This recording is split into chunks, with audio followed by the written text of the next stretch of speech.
still on the page when you put Son's texting me. Did you start? Make sure you start the right meeting. She accidentally started the school meeting, so she had to quit out of it, and she's gonna start the right meeting. There was another one at Neary right now. That's all.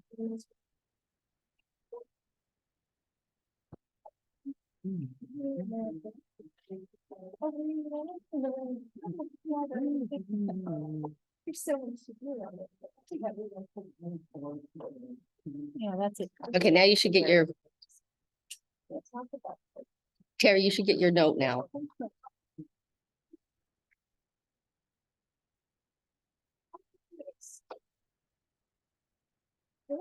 I didn't appreciate it. She didn't invite me over for a drink.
Good evening. It's Monday, October 2nd, and this is a meeting of the Planning Board. The Planning Board is now in session. First item on the agenda is a discussion item, MBTA Communities Debrief Public Outreach Forums. Who wants to debrief?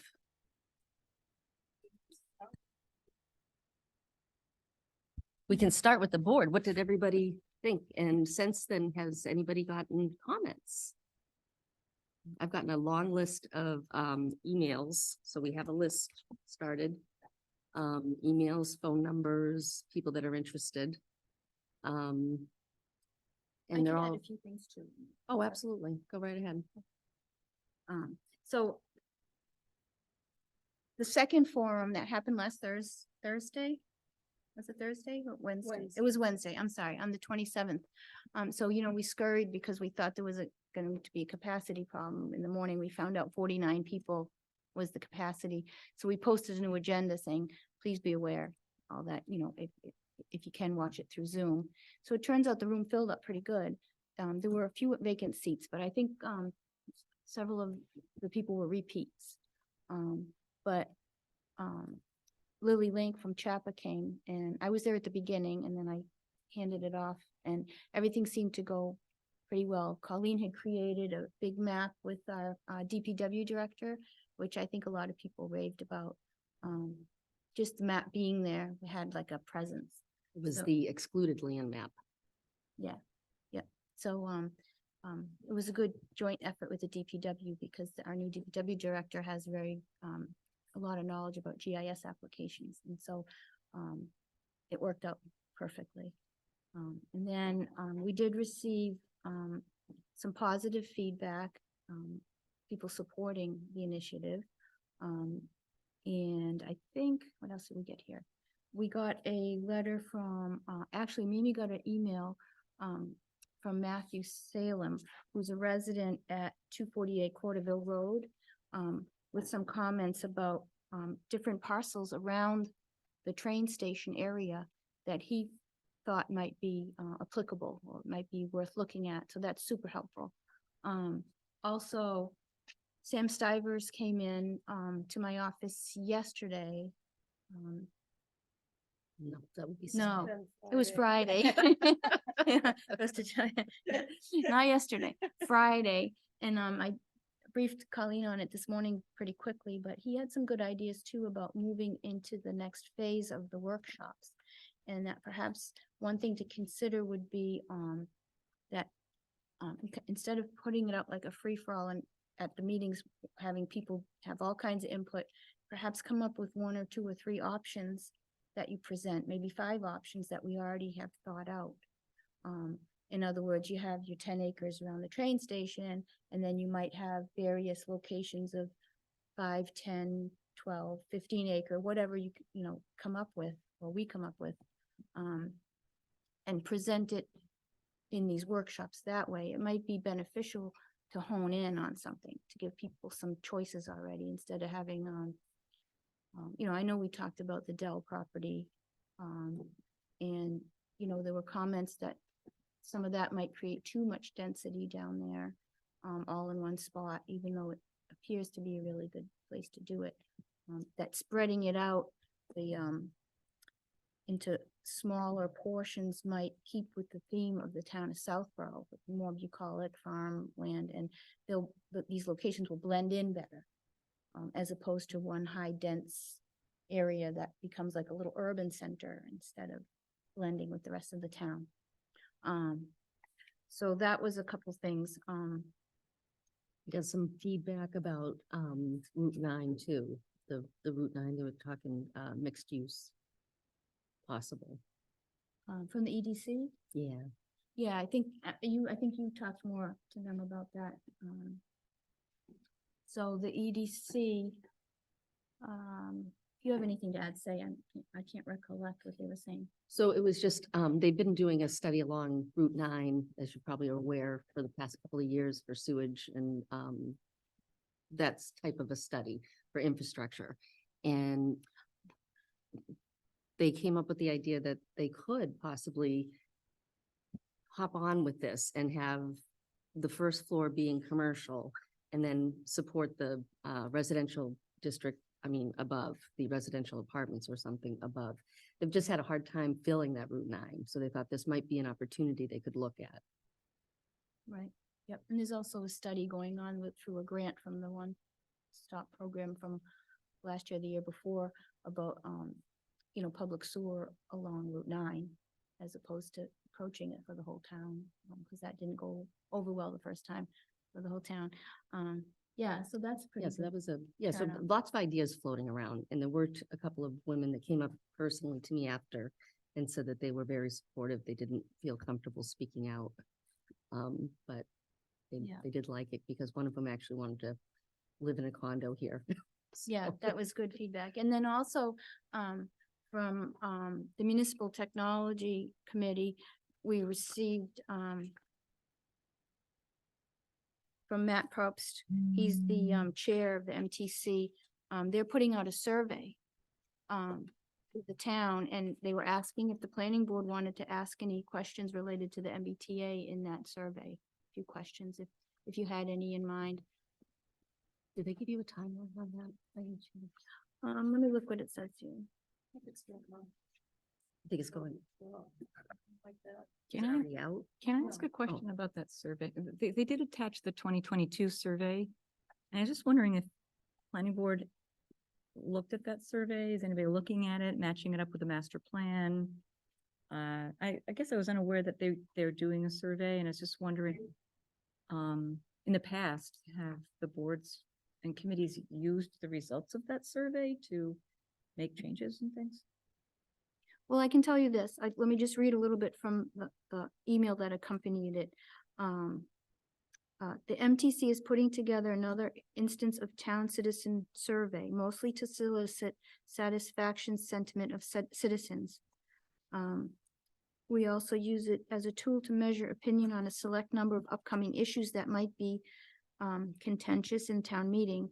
By way of example, attached is the 2022 version of the survey. Given that you anticipate MBTA will not be a relatively easy subject at town meeting, we invite the planning board to contribute 3 to 5 questions of your choice. We will likely open up the survey to start collecting responses in mid-October and close it in mid-November. We'll share our responses to these questions with the planning board. Please let us know if you would be interested in adding some questions.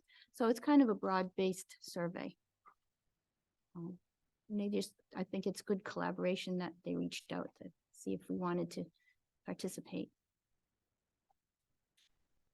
And I think he was looking for more yes or no questions rather than open-ended questions, so. I don't know if you can think of any that would give us information on MBTA with just yes or no answers. Mimi, do we know when the timeframe of when the survey is going out? Did I miss that in the email? It's going out mid-October. It is. Okay, thank you. Mimi, can they be multiple choice or just a yes, no? So forced answer, no open-ended, basically. Yeah. Okay. I'm sure we can come up with a few questions that we should probably leverage. But to answer Deb's question, I never even knew we did a survey. I don't think I have ever responded to a survey. It was a master plan was the last one, wasn't it? No, one of their MTC. Oh, The I've never, Municipal I don't even know Technology how they Committee. distribute it. I go to every town meeting. No, but how do they let the town know about it?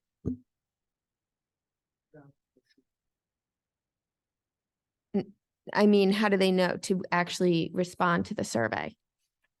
Like, is it generated through the email that, if you're on the email distribution in town? I think this comes back to our really poor ability to communicate with our residents. And I'm very actively involved and never even knew the survey went out. So Tim, you're on the committee, right? Not any longer? Okay, I thought you were part of it because you always are computer guru. Okay, so these are some questions we can follow up with the chair of the MTC and find out, could you give us a little bit more in detail to the process and,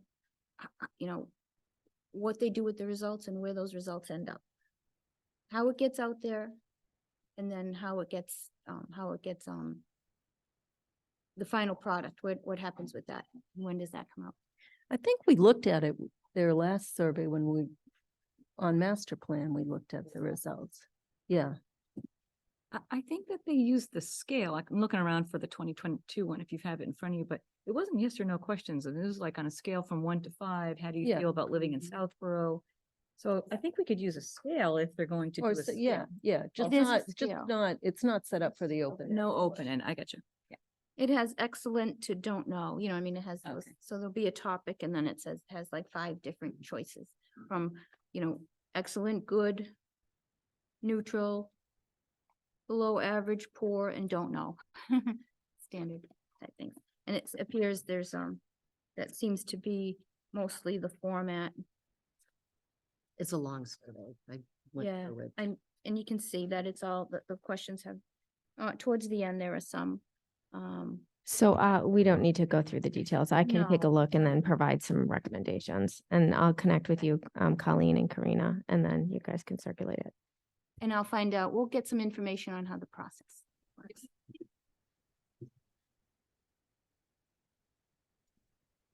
So, Okay, So next up, workshops, right? yeah. So just to debrief, I think things went very well. Lily did a outstanding job. Thought so too. It was almost as if she has done that for 44 other communities. Um, Yeah, and for next steps, that's an interesting idea from Sam. I'd like, or have we had a chance to reach out to Lexington at all? No, I have my note. I saw it today, but I did not reach out yet. Okay. Because Lexington did this mapping exercise and I suggested to Colleen that she could reach out and see how they did it and whether it was just open-ended and how they had stickers that they stuck on the map and how those translated to acreage or, you know, all the nitty-gritty details. And I think we should be careful about making too many decisions when we said we're looking for input. And then the question would be when to do those. And I was thinking like the last week in October to give us some time to put it together in the first week in November.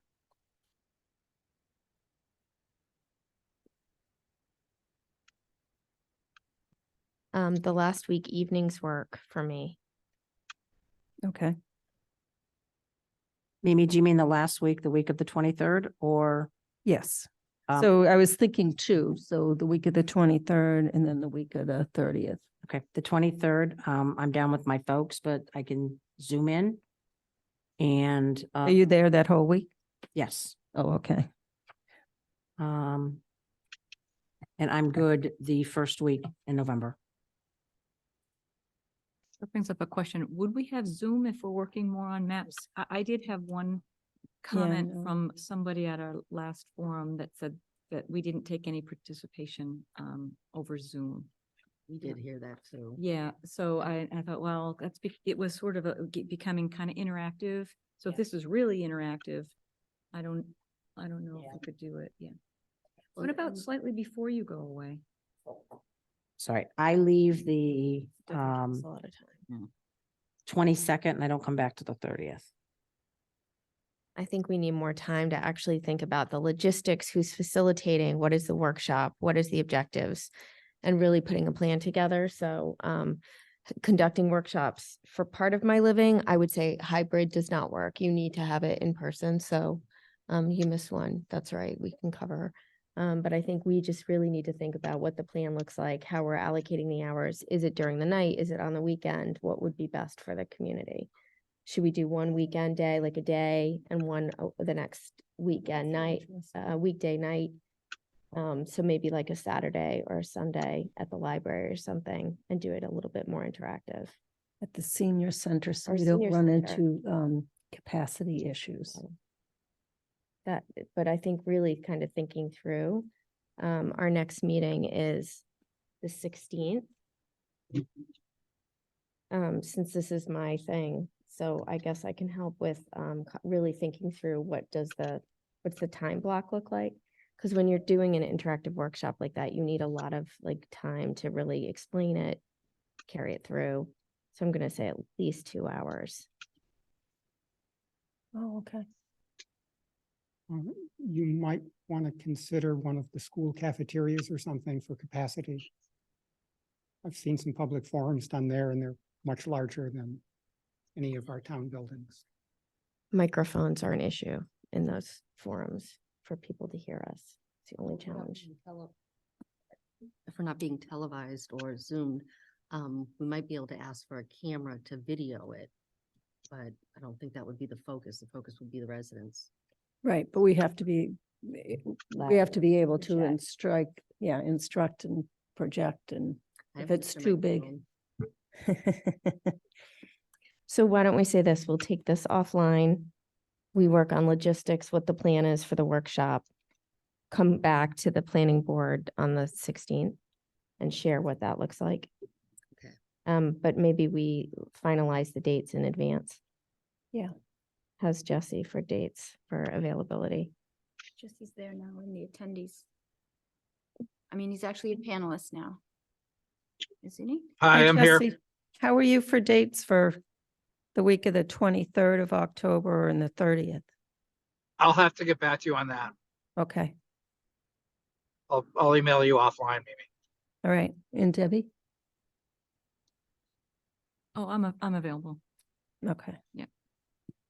And just to the capacity issue, I just want to thank Lisa. She spent the morning moving tables out of the way and collecting chairs and then found out that there was a 49-person capacity in that room. So thank you for your heavy lifting. No, you're welcome.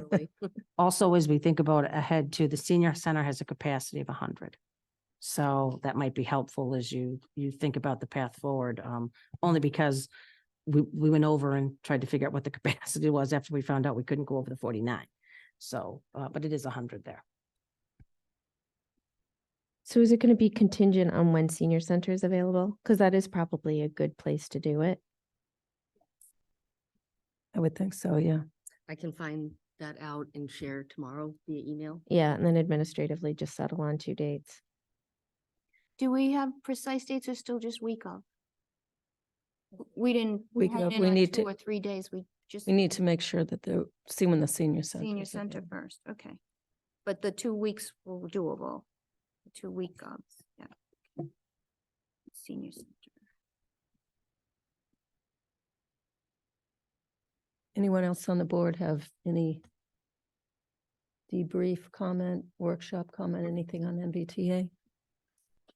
Yeah, I have a question, just real quickly. So was the general consensus that the approach would still be quite open as opposed to like honing in on some options, or what did the board feel like? Leave it open to the public initially, and I mean, I didn't get a sense of what you guys felt might be a good approach, or is that too early to ask that? I would hope we could reach out to Lexington and pick their brain. Yeah.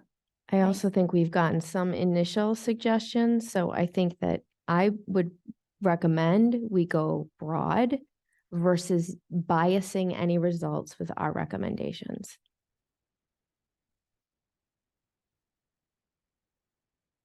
Can I just say one thing, on the Certainly. debrief, Mimi? I was really happy with the turnout that we had. I think, Marty, thank you for all the work you and Colleen did in putting together the, mailing that got done. I think that reached a lot of people. I think through other avenues, the backpacks through school. I know I had a couple parents say things to me about that. So I really think we utilized every avenue that we could. People are talking about it. I don't think from my standpoint, there were any real surprises. I think people are scared and they came because they were scared. And I think my takeaway was at least they walked away knowing that there's a conversation that's going to take place. We have nothing set in stone. Everything is on the table. But again, I just wanted to thank Marnie and Colleen for all of the work that you guys put into getting us to that point, and also to thank Lily because she was just phenomenal. Thank you. So I do have one last question. We do have a basis of a bylaw, and I'd like to share it with the boards and start thinking about how you want to fill it in, whether it be, start with some setbacks.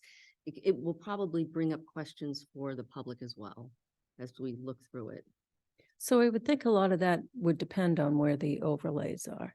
So I think like setbacks on Route 9 and building height would be different than, within neighborhoods. Right. So I think a lot of that depends. Well, and that's why I was thinking, as we read through it, it brings up questions in my own mind, things that we Okay. should be asking. Sure, So yeah. I will share that with Yep. all of you. Awesome, thank you. Colleen, can I ask, is that the draft zoning town of Southborough that was in the technical assistant summary memorandum in the very back? There's a draft. Was that like a Yes. starting point you're using was Yes. from that? Okay, That was thank you. one we got from Bowler.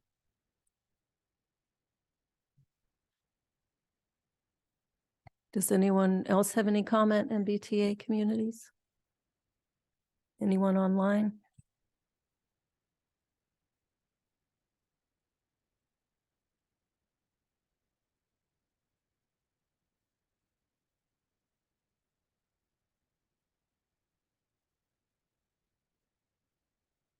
Okay, we ready to move on from this one?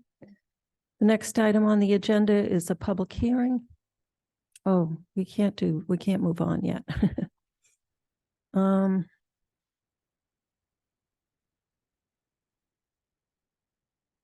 Do you want to do planners report? Or do you want to bring another discussion forward? We could probably do the job descriptions. Okay, Because that's not gonna take. We can probably do the job descriptions. Right now, we'll bring that forward because that really doesn't interface with the public as much as the other topics do. So the town had an initiative to format all the staff's job descriptions so that everything had a very similar format. Kind of pull everything together and organize. So we received copies of our job descriptions and were asked to comment on them already last year. And then the consultant revisited them and redrafted them and provided us with that copy. And then asked for us to review it one more time and then get your job descriptions approved by your board. With the time we had so far, at the last meeting, we had spoken that Mimi would be working with me to work on those. And so mine didn't change very much. We just tweaked it and they kind of reordered where certain things are. Supervision is at the end and skills is in the middle and stuff like that. I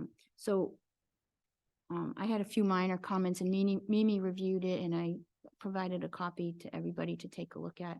And I think Mimi said you were happy with how that turned out. So that one's all set. So what I'd like to do is take this week to look at Colleen's. They are due on the 6th, but if I can work with Colleen on hers and then get with Mimi on that one. And Mimi can kind of sign off on that and then we'll present Colleen's to the next, we'll give it to you for the next meeting. So we won't be too far behind in that. is everyone on the board all set with the planner's job description? Okay. Mr. Stein, are you all set with that? Yes, thank you. Okay. So just to recap, mine should be all set right now, and then we'll work on Colleen's job description, so it meets everything. There is an addendum to Colleen's because business admin is across many departments, and each department's admin has an addendum of specific tasks for that department. So we'll work on populating that page, and then we'll work with Mimi and we'll get that one fixed too, and we'll be good to go. Okay. Okay. All right. Is that, And I can, we can pull public shade tree policy forward because that's just a quick update. okay. So Lisa and I met with Sam and Al someday last week. I don't remember. And had a very productive meeting, a good discussion, and Sam went and updated the policy and sent it back out. And there was still a couple of things that we discussed that didn't quite get in there. So we're going to meet again later this week. And then we'll have a draft policy or draft changes to come to the next planning board meeting. Can I just Sure. I just want to say thank you for doing that. And I think it just is a great olive branch, like to be able to work collaboratively like that. It's just a really good step forward. So thanks for initiating that and having it. And thanks to Al and Sam for sitting down. But that's how things get done in town, is by working together. So hopefully this starts a new trend. Mhm. Did you have anything additional, Lisa, that you wanted to? I did not. You covered it, Mimi. Thank you. Anything else on that? Debbie or Jesse? Nice job. Thank you very much for doing that. Hey, thanks. Okay, we still have 5 minutes.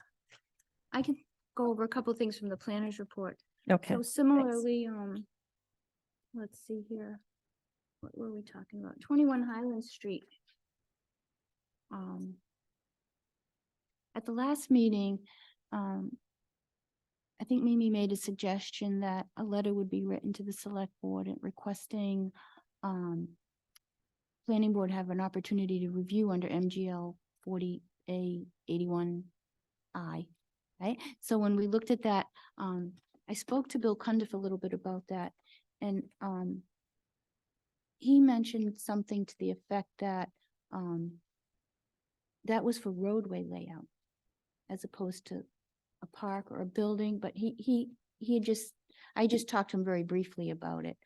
So I just wanted to make sure that we're going down the right path, and I think we are, but I just wanted to put that out there. Because Mimi had drafted a relatively straightforward letter requesting that information to happen, and I just want to make sure that we don't get pushback from town council if there's any question to that we're prepared to respond. Kind of So- one. So Bill is correct. The beginning of that section relates to alteration, relocation, or discontinuance of a road. But then it goes on to say any city or town having a planning board established under section 81A may, by ordinance, bylaw, or vote, provide for the reference of any other matter or class of matters to the planning board before final action thereon, with or without the provision that final action shall not be taken until the planning board has submitted its report or has had reasonable fixed time to submit such a report. Such planning board shall have full power to make investigations, maps, and reports and recommendations in connection therein relating to any of the subjects referred to it under this section as it deems desirable. So I would think that's pretty broad.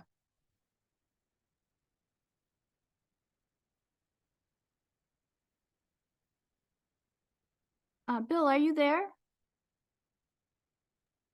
Hello, can you hear me? Yes, we can hear you. Thank you for joining us. I Sure just- thing. Just wanted to make sure that we're all on the same page, because we want to kind of work as a big team. That's the goal. Sure. So, I don't know if you just heard Mimi, read the MGL referencing why the planning board believes they can, request review of the park project as well as 21 Highland Street. And I guess, in speaking with you, it's more related to the park project, in general, because it's not it'll be a DPW cared for property, I would imagine. So I reiterated your take on that, so I was wondering if you had anything in response to that. Yeah, my recollection, and again, this is prior to my starting here, but my recollection is that town council was input from town council was sought on the park matter. Is that true? Yes, right? Yeah, with regards to site plan, not sought from us, but from the select board. Okay. I really don't have anything to add to that. Okay, thank you, Bill. Those Mass General laws can get confusing. And I remember when we were looking at the park project initially in the land, during the land swap, that there were like 3 different MGLs there that kind of said the same thing, whether you had an official map or not. So they're tough to interpret sometimes. I still would like to proceed with the letter, and I think it just reinforces the importance of independent counsel for planning board. And that's my 2 cents. And this is the letter regarding 21 Highland Street at this point, because that's what I pulled out of the planner's report. Mr. Stein?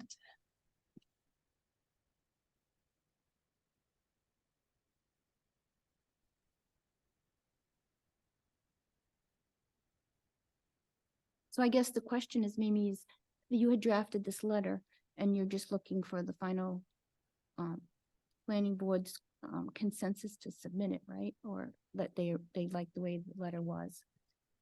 Well, so when we were at the select board meeting, they're working to put together a committee to look into this. And my understanding from the person who's working on the draft charge is that he will recommend a planning board member on that committee. So the question is, should we wait and see what happens or send that now? With regards to 21 Highland. You could alter the language to state that you would like to be part of the, have a planning board representation on that. Knowing that this now is going to be an extended process, right, until this other feasibility thing is done. But I think a letter in writing, just reinforcing our point of view is, I prefer it.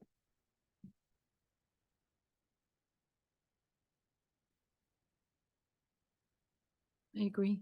Thanks, Marnie, for putting that into words. I like the letters short and sweet, and I think we should state it. Just it. Thanks. I agree as well. So change the letter to request a planning board member on that committee when it's formed. Okay. And we lost Jesse.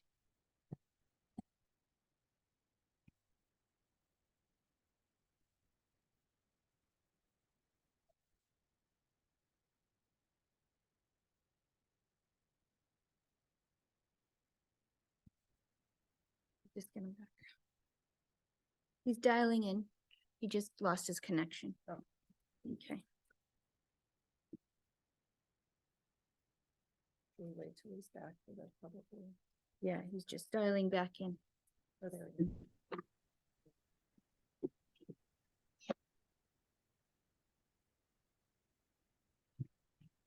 Welcome back, Jesse. Did you hear any of that discussion on 21 Highland? A little bit, but I'm going to refrain from making any comment because I had some connectivity issues and I didn't catch all of it.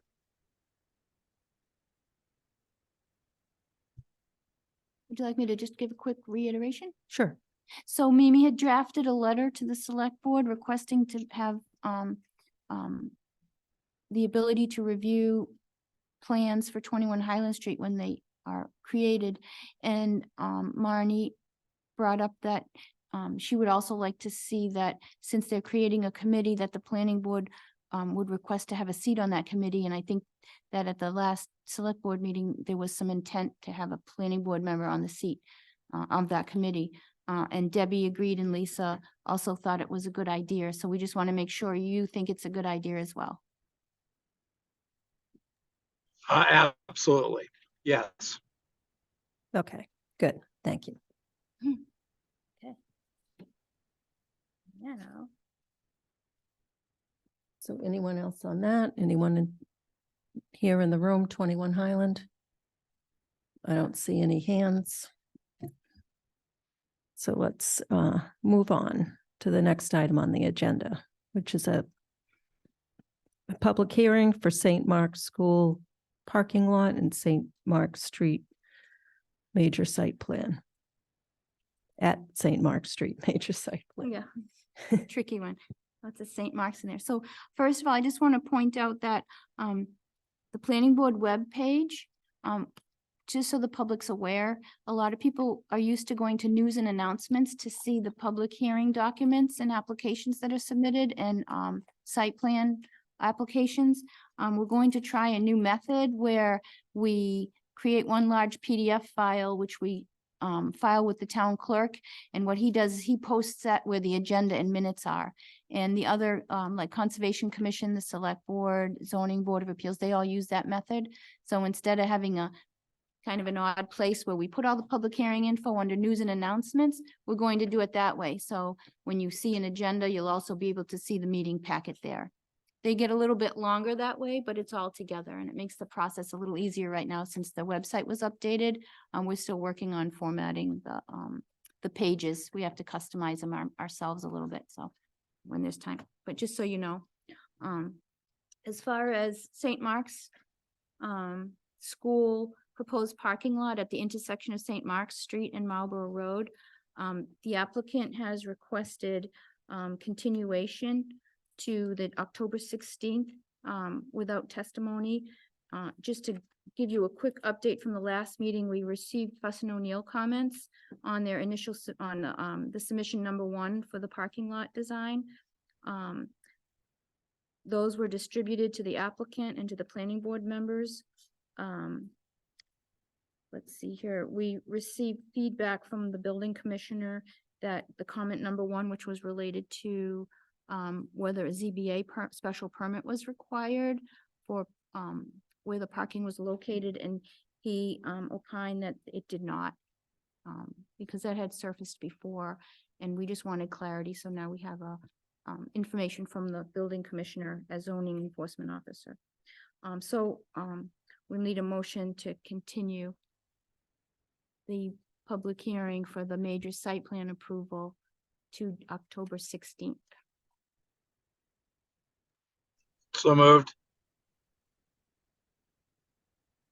Second. I have a motion, and a second, any discussion? Seeing none, all in favor, Latrell, yes? Stein, yes. Houlihan, yes. Demiria, yes. Brashear, yes. And soon as the revised submission comes in, we'll redistribute it and get it to Fuss and O'Neill to be ready for the next meeting.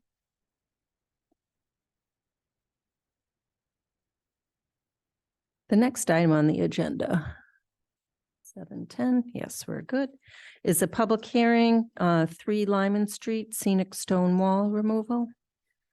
Do you want to update us on this, Karina? Welcome. Karina will give us an update and then we'll turn it over to you. Thank you.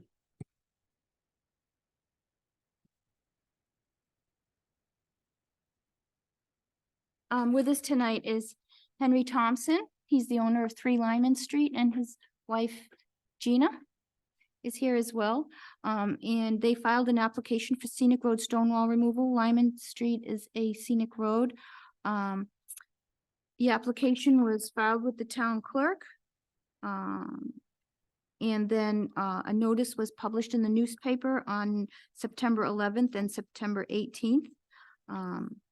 And set the hearing date to this evening. I need to read the legal ad of the public hearing so that you can open it. And we have September 12th, 2023, public hearing notice, scenic road stone wall removal, 3 Lyman Street. Pursuant to the provisions of MGL Chapter 40, Section 15C, the Southborough Planning Board will hold a public hearing on October 2nd, 2023 at 7:10 PM in the McAuliffe Hearing Room located on the second floor of the Townhouse, 17 Common Street, Southborough, Mass. 01772, and via Zoom to consider the partial removal of a stone wall at 3 Lyman Street, a scenic road. The request for stone wall removal was made by Henry Thompson, 3 Lyman Street, for additional driveway access. A copy of the plans and application can be reviewed at the Southborough Townhouse in the Planning Department during normal business hours or on the Planning Board's webpage at southborough.mass.gov/552/planning-board. Any person wishing to be heard on the proposal should appear at the location and time designated above, or can access the meeting remotely on the mass-southborough .civicplus.com/574/virtual-meetings. Basically, that's the town's main web page. There's a link right there to virtual meetings, which the public can access. Then, see here. The applicant provided a cover letter describing that he would like to remove approximately 11 feet on one side of his driveway in order to have better access in and out of the driveway. If you go a little further, Colleen, we can look at the pictures.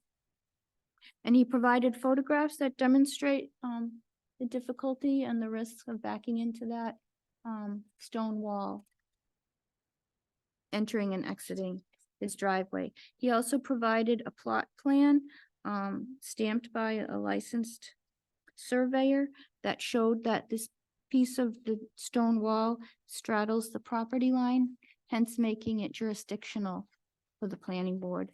And then he also provided a copy of his septic plan just to show that where the driveway is and the opening is, gives you a relative perspective to features on the lot, that it doesn't appear it'll be impacting anything significantly there.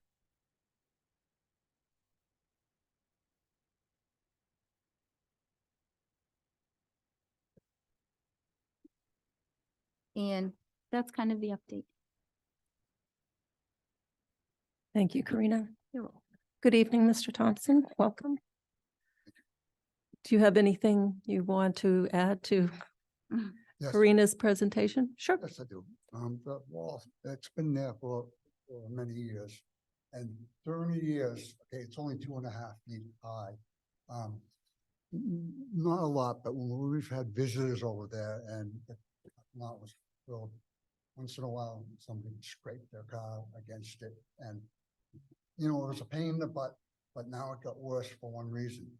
Okay, you look at the parking lot spaces.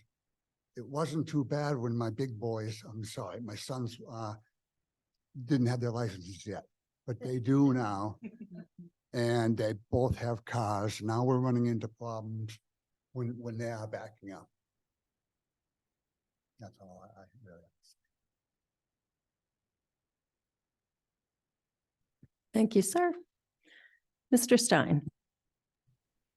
All right, thanks for coming in. Can the stones be repurposed on the site? Meaning, can you move them and, you know, basically use the stonework You mean elsewhere on the property? What are you gonna do with the stones? The town usually likes to see you reuse them on the property. what you don't see is on the other side of that car going north. That stone wall is kind of like falling apart, and I would like to use those stones to build it up again.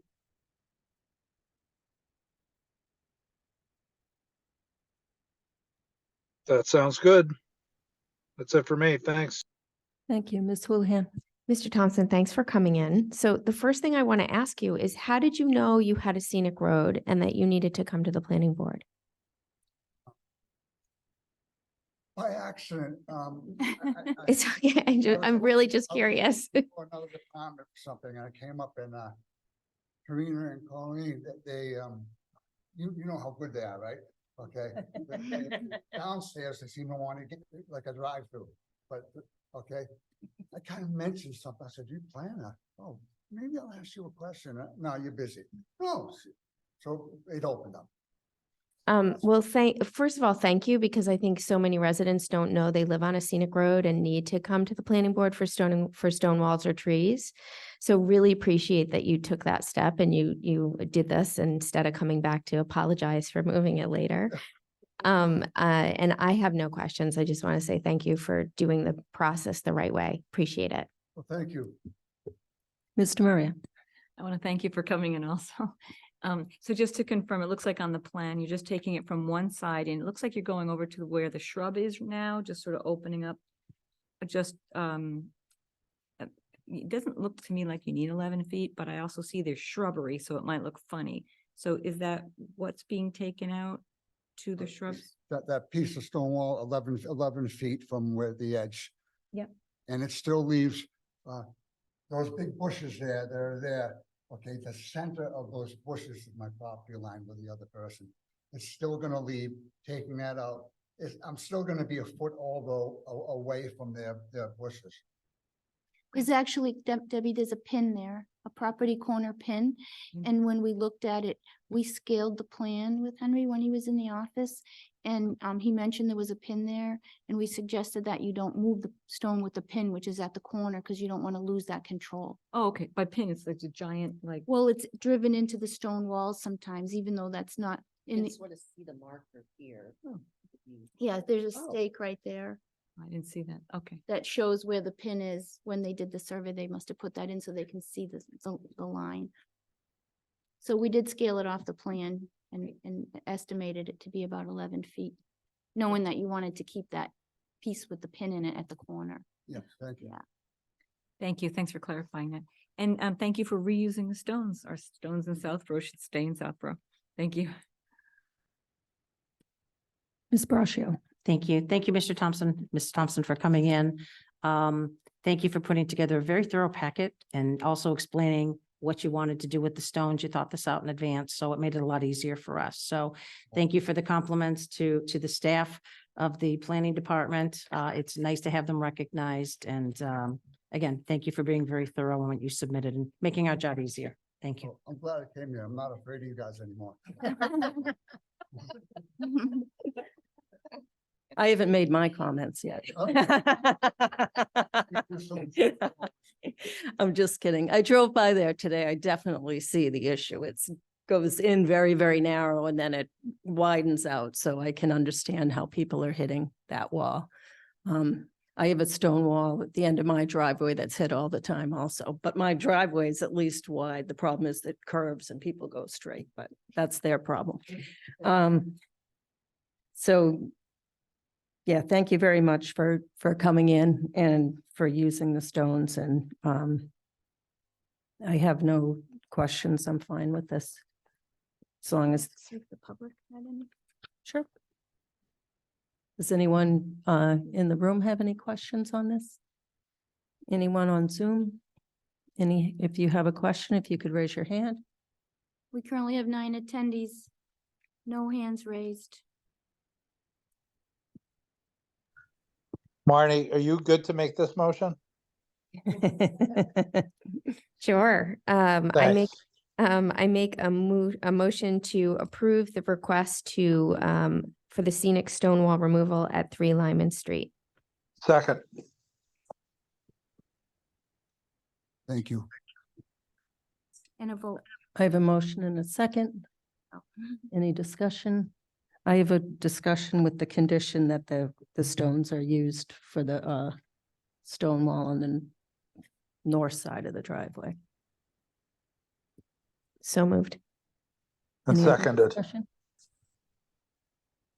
All in favor, Latrell, yes? Stein, yes? Houlihan, yes. Demiria, yes. Brashear, yes. Thank you very much. Thank you. Have a nice night. Mimi, do we need to close the public hearing? Oh, Yes. yes. And Henry, we'll draft a letter that states the motion and the approval. We'll draft a letter to the, just a decision letter, and then we file that with the town clerk and we'll send you a copy as well. All right, great. All right. Thank you so much. Okay. You're very welcome. I make a motion to close the public hearing for 3 Lyman Street scenic stone wall removal. Second. I have a motion and a second. Any discussion? Seeing none, all in favor, Latrell, yes? Stein, yes. Houlihan, yes. Demiria, yes. Brascio, yes. Keep forgetting that. I can't remember. Next item on the agenda, public hearing, Deerfoot Road Extension, scenic stone wall removal. Karina? Sure. Keith, why don't you come on up? And what we'll do is we'll open the public hearing first, and then Mimi will let you know what to do.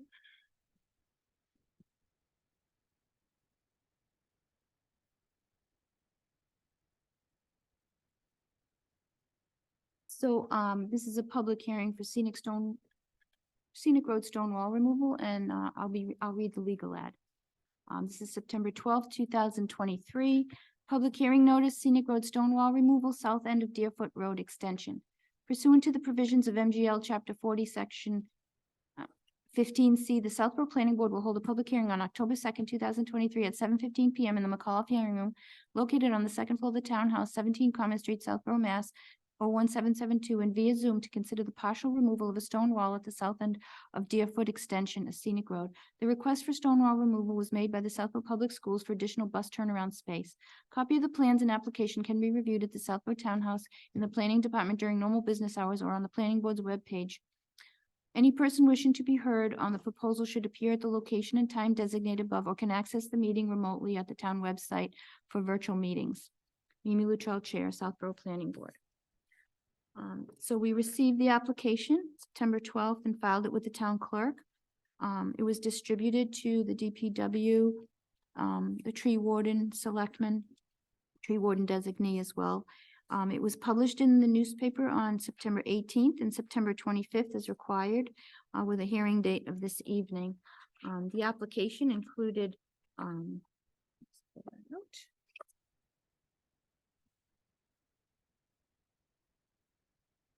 a narrative on the proposal for removal of the stone wall, some photographs, a report from, let's get to it, a safety stop report that the school provided, indicating some of the problems and things that were in the way to have a sufficient turnaround there. So the history is that in the past, and I'll just give a quick overview. As you recall, Peter Dowd had property there that has since been sold and the lots were A&R'd. Peter, at the time, Mr. Dowd had allowed the school buses to turn around in his driveway. But that driveway doesn't exist any longer and things change. So the school has been providing a smaller bus to pick the students up there. In working with the DPW, the prior DPW director and now the current one, a plan was prepared to show the improvements that would help allow a school bus to turn around there. And the reason Mr. Lavoy is here, who's the assistant superintendent of the schools, is to for the stone wall removal. So there's a section of stone wall that juts out slightly and it's on town property right at the end of Deerfoot Road extension. There's also a utility pole there across the street. And Colleen, if you pull up the plan, there's albeit somewhat dissembled wall, but it appeared to have been a wall around the utility pole. There's also a picture of it as well. That's okay. So, it's those two locations that he needs approval for stone wall removal. There are other aspects in the plan, but those are related to the select board is the tree warden regarding some rose bushes that are also along the town property line as you go further towards the EMC property down the right of way there. And then there's some mailboxes that will have to be moved and then some grading that will have to be done in order to help allow this school bus turnaround for the proper size bus. And this has been in the making for a while, but we made it here. So I just wanted to clarify that the request is for the stone, those two sections of stone wall, the few stones around the utility pole and a few section. I'm just gonna point up here so the audience can see. There's this section of stone wall right here. There's 3 or 4 stones that need to be moved, and then right here is the utility pole. And right here is the utility pole, and there's some stones right here. You can see the little bit of line pipe right there, and those have to be removed. There's some mailboxes here, but that's a private matter and the US Postal. There's a mailbox over here, and then this area needs a little paving. But those are the 2 areas of stone. Okay. You're all set? I know how to beat a dead horse. Thank you, Sorry. Karina. Welcome. Thank you. Anything you'd like to add to that? Yes, typically, well, I do want to thank Town Planner Quinn and Colleen for keeping me in line with this whole project, and want to thank the constituents that live on Deerfoot for all their support throughout the process. Without them, I probably wouldn't be sitting here right now, but I'm glad I am to see this through. Typically, the school district doesn't get involved in these types of projects when it comes to neighborhoods and rock walls and trees and bushes and all sorts of stuff. But I thought it was important to see it through to the end, and we had Superintendent Martineau's support throughout to get us to this point. The key point being is that we want to make sure we can get our school students to school safely, and we want to make sure our bus company is supported with their requests. So as was included in the packet, the safety report was provided with some basic conditions to create a safe turnaround. And that's why we're here. I did consult with, at the time, Karen Galligan, and then with Town Planner Quinn about how we go about this and what we tackle. And ultimately, like Trina said, it took a little while, but we are here. I feel like we're organized. DPW Superintendent Mr. Cundiff is also in support of the project, the pieces that he'll be taking care of, which we're incredibly supportive of, and as well as the property owners for mailboxes and other types of things. So I feel like we're in a good spot right now. This is more, formal process to get us through, but I think very quickly we can resolve the issue and get the school bus back up Deerfoot, which had been done for so many years prior. Very good. Thank you. Welcome. Mr. Stein. Thanks again for coming in. And similarly to the last proponent, we asked that the stones be repurposed locally. Can that be addressed? 100%, yes. The plan is to move the stones into existing rock walls that are adjacent to the area in question. So on the same site or? Yes, same site. Okay. That was my only question. Thank you. Thank you. Ms. Houlihan. Hi, Mr. Lavoy. It's nice to see you. See you as well. I just want to say thank you. And it's unfortunate that it is October and the school year started in September. So I'm sorry this has taken so long and that it was our kids' safety that was in question. So I have no questions. Fully support. Mr. Maria. Hello. First, I just want to ask, how many kids are up on that road? Get on the bus up there? At present, I think there are 8 school-age children. I could be wrong. I might be corrected within seconds. But within a few years, there is going to be over 12. So that's why we are looking for a more permanent solution up there, because we know we will have school-age children on that street for many years to come. Okay, and I can't really, I've been up in that area, but is it not appropriate for a school bus to do like a 3-point turn or anything like that? Is that like not safe? And that's what they were They're looking for a assessing to do, radius. And that's what they were assessing to do. So they actually physically did take up what is historically been called the mini bus, which is actually a 3/4 bus or a full-length bus up into the street to see what they had to do. And that's what generated the safety report. So they actually physically went up there with some of their experts and then constructed this as, a few conditions that were required to allow for that 3/4 bus to make a safe 3-point turn in that area. Okay, so it's not just the turn radius, it's actually, they are making the They three. will be, yes, this is to allow them to make a 3-point turn. Okay, I appreciate you clarifying that. Yes. And I guess my only other question is on the, it's a shame that both sides of the stone wall have to be removed. Actually, all three areas, right? We're moving some wall having to do with the mailbox, right? Looks like some No, stone. not on that side, the mailboxes, it's just the mailboxes themselves that will be Just- moved to the opposite side of the driveway. And then where Corinna had pointed out, there are just three rocks right there. Yeah, would you mind, Corinna? Thank you. At that outcropping right there, that will need to be repurposed back into the wall. And then when she goes to the left around the utility pole, which Colleen had up as a nice picture a little earlier. Those are the areas that will be impacted to make it wide enough so that bus can turn in there safely. Yeah. There we go. Okay, so where the mailbox is, looks to be a curb, so that whole, and then some stones, so none of the stones will be touched, only None the of the mailbox. stones on that interior side will need to be moved. Just the mailbox. Right there. So if you look at this picture here, these stones have to be. No, they're to the right. They're not pictured. They're over here. Yeah, correct. Okay. Those ones are good. Those are good. Oh, yeah, that's further over. There's a little That's right. fence post here and then there's stones. The second outcropping. Okay.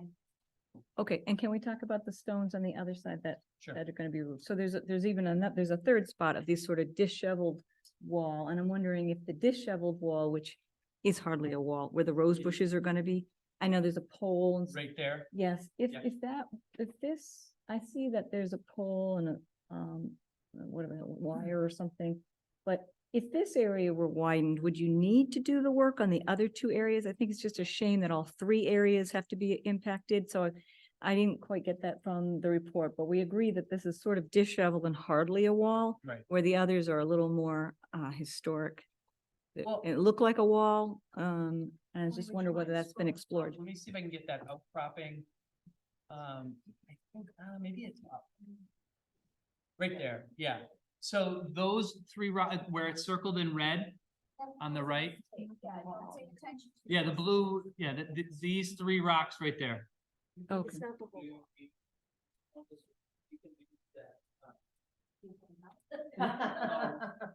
So it's not both sections? No, it it's is just the red? Yes. Just go to the annotation on the Zoom. We like public participation. Yeah. Thank you. And then what will happen with those three stones? Those will be back into the rock wall further to the right. The disheveled one? No, further down.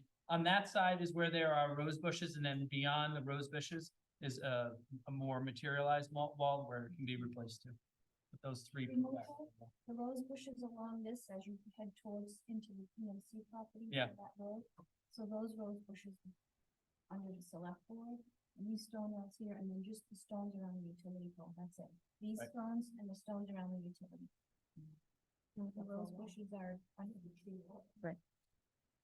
Okay, and I thank you for that and for helping me understand it. And I would like to hear from the impacted neighbors.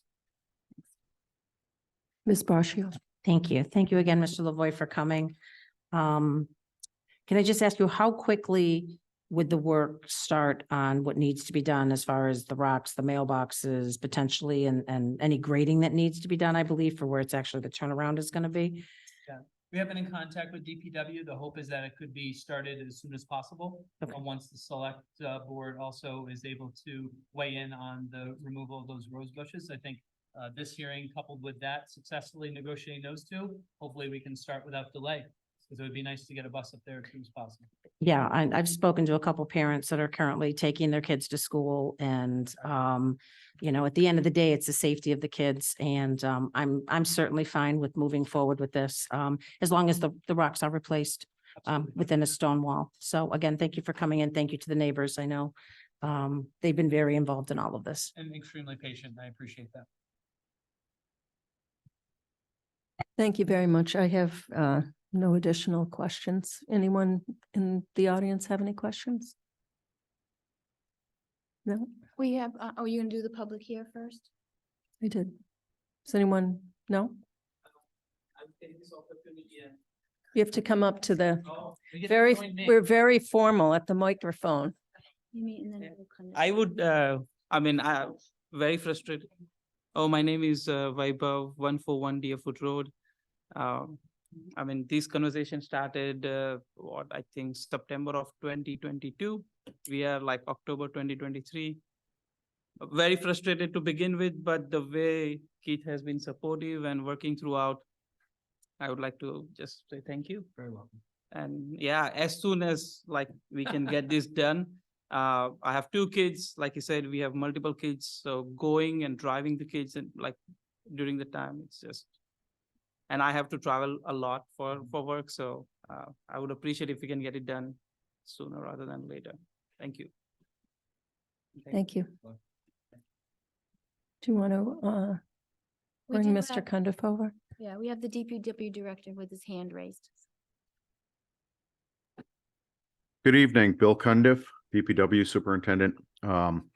Just a couple of things. I wanted to make sure everyone realizes that our plan is to, in addition to what was shown by Mr. Lavoy, is to also pave the end of that road.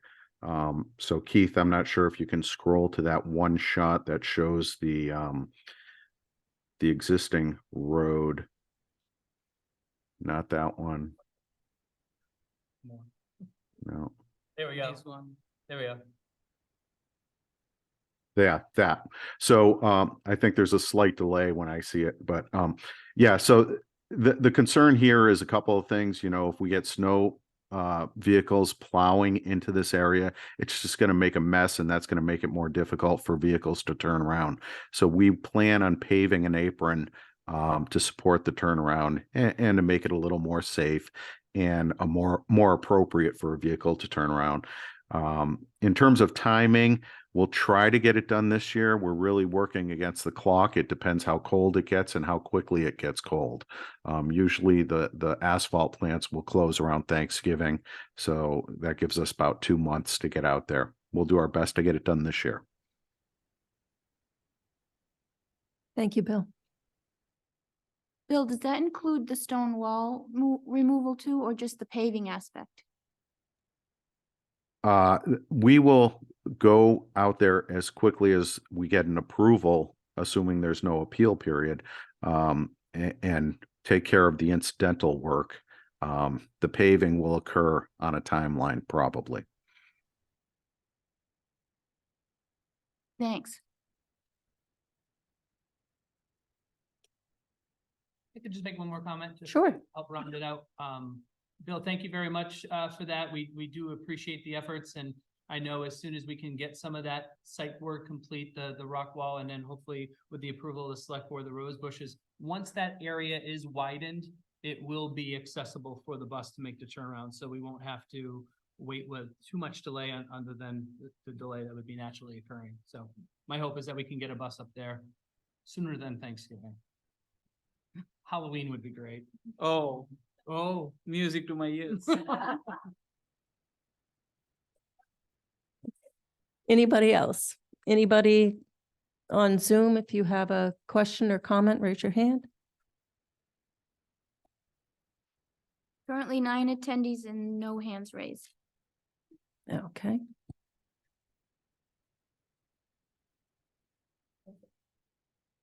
Sure. I make a motion to close the public hearing for Deerfoot Road Extension, scenic stone wall removal. Second. I have a motion and second. Any discussion? Seeing none, all in favor, Latrell, yes. Stein, yes. Houlihan, yes. Demiria, yes. Brascio, yes. I make a motion to approve the Deerfoot Road Extension, scenic stone wall removal as stated, with the condition that the rocks are utilized on the stone wall as stated publicly. Second. I have a motion and a second. Any discussion? Seeing none, all in favor, Latrell, yes. Stein, yes. Houlihan, yes. Demiria, yes. Brascio, yes. Thank you very much. Thank you. Hopefully your kids will be riding the bus in November. October. Before Halloween. Keith, we'll draft a letter of the decision, right? And we'll follow up with you. Sounds great. Thank you very much. All right, thanks. Good night. Thank you. Hey, just quick point of order. I'm gonna jump off now. You did it. Thanks, Okay, thank you, everybody. Jesse.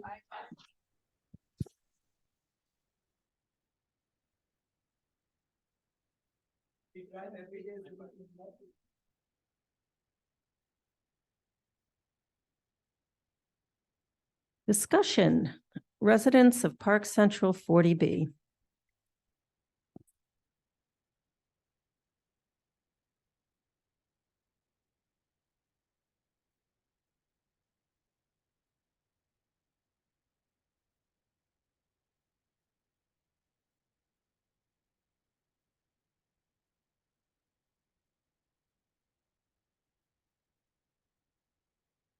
Sure. Okay, 1 second here.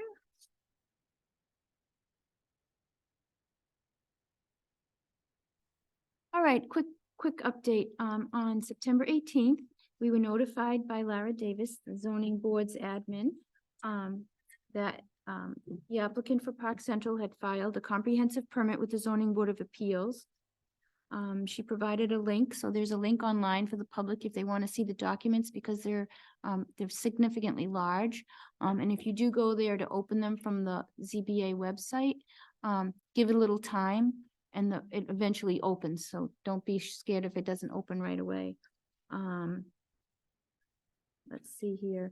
The public hearing at the Zoning Board of Appeals is scheduled to open on October 11th at 7 p.m. There is a legal ad that was posted for that with the ZBA, just so you're aware of that. The planning board has this on the agenda in order to discuss any comments they want to provide to the zoning board related to the project. As it stands right now, the project is under the purview of the Zoning Board of Appeals for the entire application.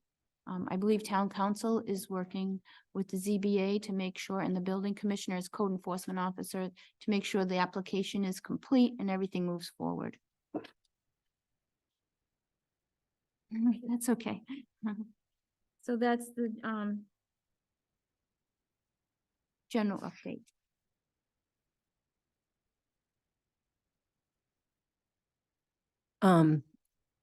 So do we want to send a letter to the ZBA with initial comments for their first meeting?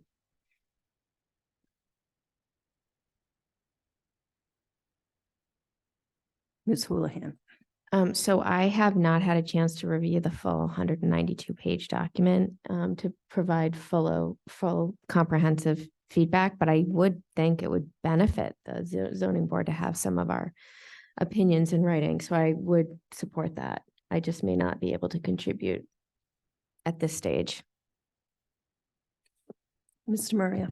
I agree. I think it would be helpful to the ZBA. I think that, maybe some of the comments that we provided to Mass Housing could be useful to them. They kind of rose to the top, I think, in items that we felt were important to highlight. And so I look forward to reading the 190 pages too. I haven't read it, but I think that we can, maybe think about just reiterating some of those comments and of course adding from the additional detail that we've now received. Thanks. Ms. Braccio. I also agree we should send some initial comments, but I think we make clear that there'll be more comprehensive comments coming forward. I mean, I spent a few hours going through this and I have a page of comments already. And again, it was just a quick scan of it. So I would definitely, as Deb said, go through some of the comments that we sent in our letter, but I also have some comments I think would, if the board was willing, might be important to include. Do you want to share your comments? I would love to share my comments. So one of the first things that concerned me, where it talked about on the conceptual plan, first it referenced that this development has proposed direct access from Flag Road via Route 9, westbound in Southborough to Park Central Drive. So that was the first flag to me because my understanding was Mass DOT did not want access through Park Central Drive. And then as I drove back further within the documents, there is actually a plan that actually shows, it looks like it's going to be one way coming in and there's a small little island. So that's concerning to me. And I think that's going to be concerning to some level to Mass DOT. So I'd like obviously more information on that. One of the other things that I came up with as well was I'd like to know, and maybe we won't get the answer, but I'd certainly like to know what the plan is for the rest of the property as we're talking infrastructure on a road and whatnot going in. If potentially there's a build out or a thought of a build out someday, that might impact that as well. I have a concern regarding the access on Bantry. And I know this is a new plan, different from the other, but as I view it, there's two egresses, egress is Bantry and Flag Road and potentially Park Central Drive for one way. So I'm a little concerned about flowing out so much traffic through our little connector roads. One of the other things I'd like to know is when I sat on the select board prior, we had taken positions and upheld the positions not to allow a curb cut on the Flag Road. And to force the developer to work with Mass DOT to figure out a little better access. I would like to stress that point in a letter as well. And I'd also like to let the selectmen, hi Marguerite, know that, that's something that I think is important to a lot of people, that, the select board for years took that position, that there was no curb cut unless something better could come. Obviously, I'm concerned about 4 stories. I'd like to see, and maybe I missed it, again, it's so many pages, a map or a plan with the abutters homes placement. I'd like to really see, as well as I think that there needs to be requests for balloons to go up. So on the abutting properties can see what a 4-story building may or may not be.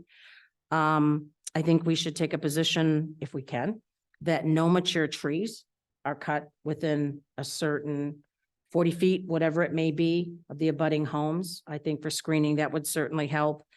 Blackthorn access. I think those were the main points I came up with so far. If the board, wants to find a way to incorporate some of those, I'm sure there'll be more. Thank you.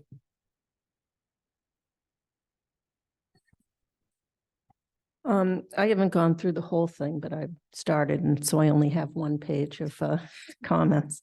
The first thing I'd like to understand is the subdivision. Like the Mass Housing gave eligibility approval for 17.38 acres. But it's a 100-acre lot that's being subdivided into 6 lots. So I understand that for a 40B, the local regs can be waived, but when most of the lot is not a 40B, then I don't understand how that works, because the road goes in like right through the 20-foot no touch, which wouldn't be allowed under our local regs. And it goes by lots that are not part of the 17.38 acres that got the eligibility. So that's the first big thing I'd like to understand. And then some of the waivers, like why do they need to waive that the light can't be illuminated after 10 p.m.? It's in a residential neighborhood. Why do they need the sign illuminated after 10? And how does that frustrate their ability to do the development if the sign isn't illuminated after 10? The same with the lighting. They want the whole lighting bylaw waived, but I don't know how dark compliance with dark skies and not trespassing on other residential properties would impede their ability to develop that property. Additionally, they have a couple catch-all waivers for any other bylaws or zoning, and that is hugely problematic. And I would advise the ZBA not to grant those catch-all waivers because the ZBA is allowed to go through each of these waivers and decide whether they're consistent with local needs and are required to permit the construction and the operation of the project. And if it's a catch-all, waive everything. How is it that they can determine that? The balloons is a great idea, and it should be pointed out, they're 4-story buildings with underground parking. So it's taller than a 4-story building, and they're all right up abutting the homes on Tar and Blackthorn. And the last thing is that the building is a modern urban design apartment building, but it doesn't really go with the neighborhood. So those are my initial comments.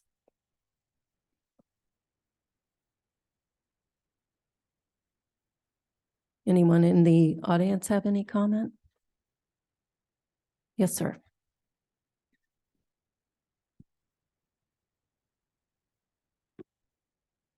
So Eric Laser, 9 Skylar Drive. So you've probably seen my face in regards to the other 40B developments. I have more of a process question as I'm sort of learning this. Based on where this is in the queue, does this take precedence over the subsequent applications through the Ferris development? Or how does that fit in with this? How is this the timing and the phasing of this relative to those? I don't know if you have a view on that. I'm just curious. Well, so the 2 Ferrises are still waiting eligibility approval for mass housing. And this Park Central already received it. So they already put in their application, which the Ferris hasn't yet. So Okay, this is going. So they've already gone through the mass housing process. Yes. Okay. And then in theory, if this were to get approved and built, then it would satisfy ultimately whatever the threshold is for the affordable housing?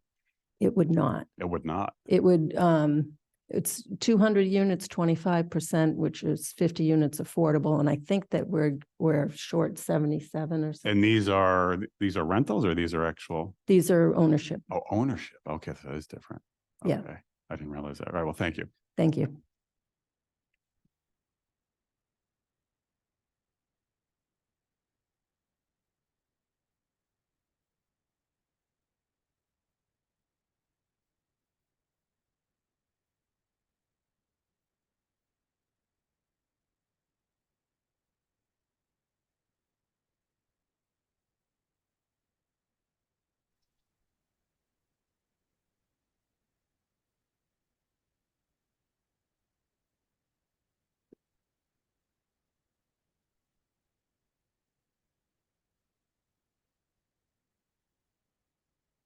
But what the thing to remember is if this is approved before the Ferris ones come, we can go into safe harbor because we've hit our 17 units for the year or whatever.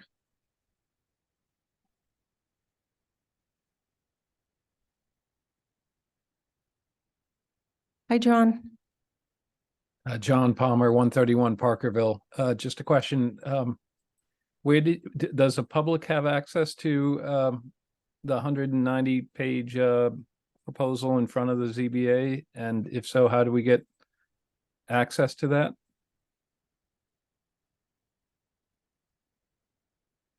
Can I send a link in chat? Hold on, let's see something here. Oh, do we? I don't think we do. I think. Let me just look at the CBA webpage and see if we can, somebody's texting me right now.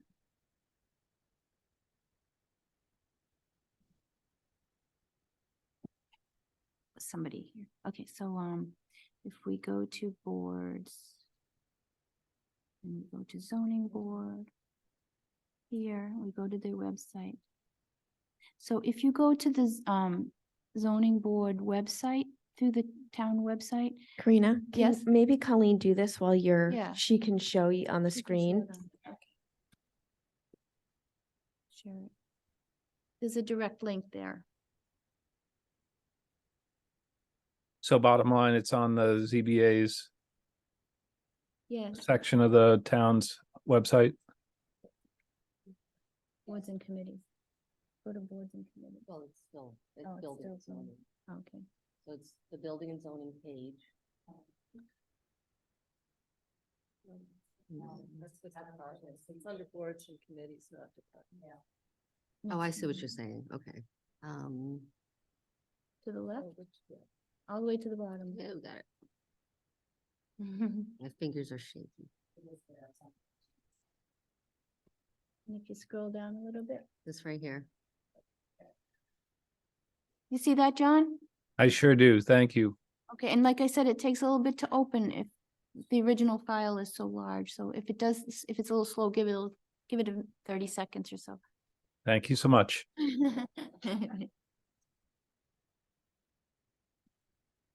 Could I just add one point? Absolutely. Okay, to the very thorough list that you guys made for only having taken a brief look.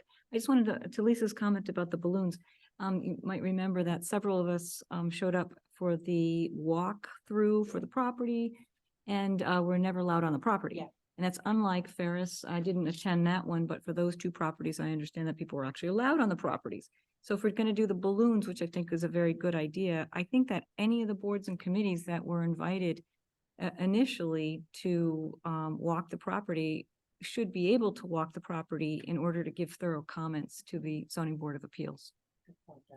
So request a site walk that's allowed on the site. Good point.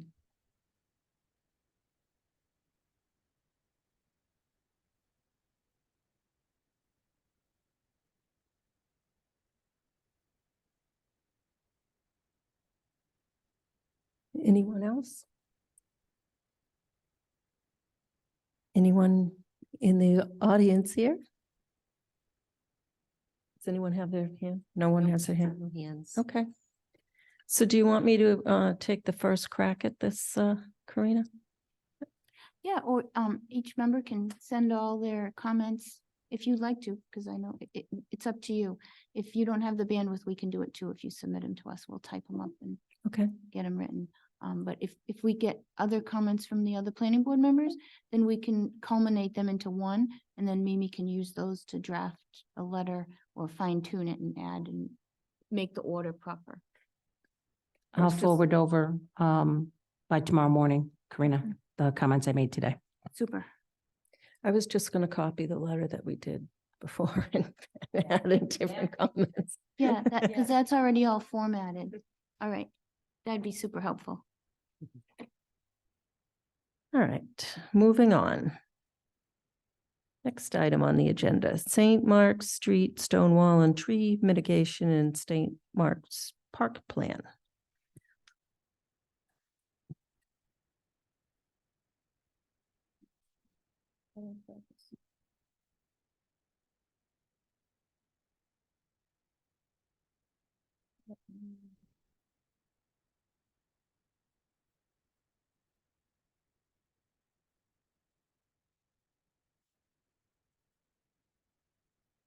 Can you elevate Bill Cundy? Onto the panel? Sure.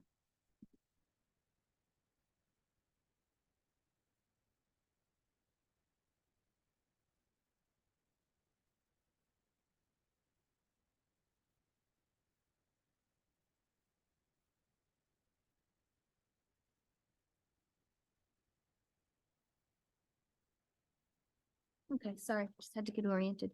So this topic is about the St. Mark, the proposed St. Mark Street park, AKA Heritage Park is what some people call it as well. And as you recall at the last meeting or the prior meeting, we were told that they were working on somehow lowering the cost of the project because the bids came in so high. And we were waiting for Mark Purple to provide us with updated plans. So we did receive a set of updated plans. I think they're dated September 26th in that vicinity. And I distributed those to the planning board members to take a look at. Also, we had asked Bill Cundiff, the DPW director, who was part of the prior meeting as well, gave us some good input into that. So we understand the project. He's here as well on our request to be here. So he'll be able to speak to some of your questions. The other thing is, this was the other project that Mimi had recommended to the planning board last meeting to write a letter in regards to the MGL chapter 41, section 81I, so that the planning board has authority to look at it. So a draft copy of that letter was also provided. And so that brings us to now.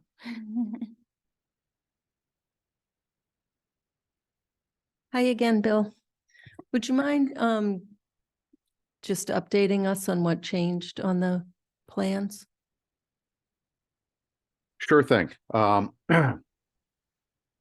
After the original bid came in substantially higher than we had funding for, we had to take a step back and look at the project as a whole and kind of come up with some ideas as to get it within a manageable scope.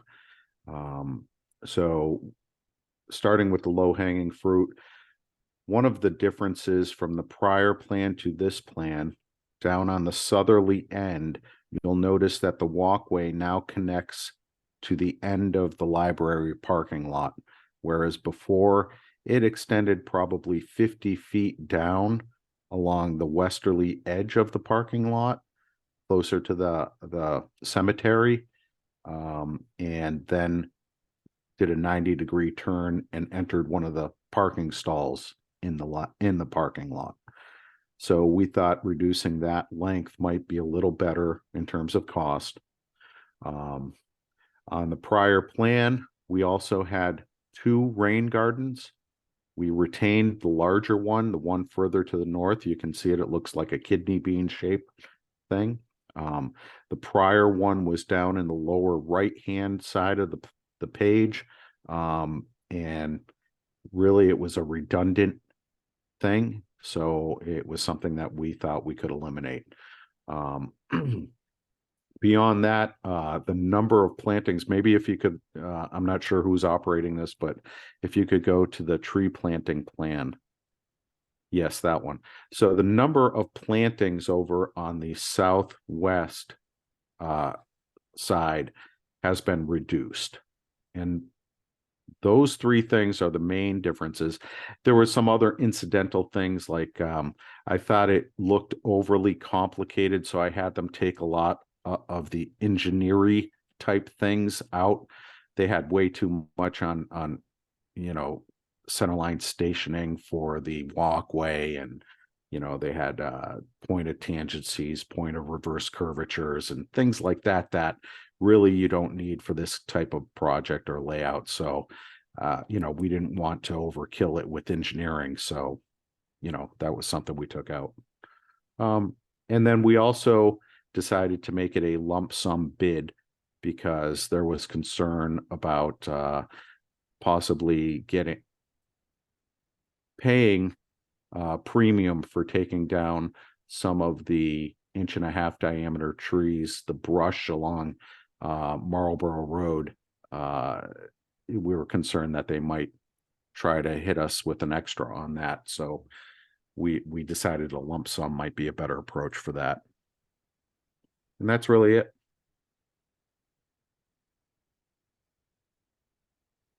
Sorry, Bill, I'm sorry, one more thing. The stone wall along the northerly edge, that is bid as an add alternate. It's what's called an add alternate. So the board, at the time they award the contract, would have to make a decision at that time on whether or not to include the stone wall.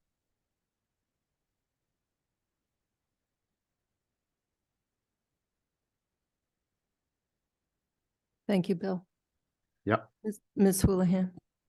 Yes, Ms. Luttrell, can you remind me what the number of trees were as part of the mitigation plan?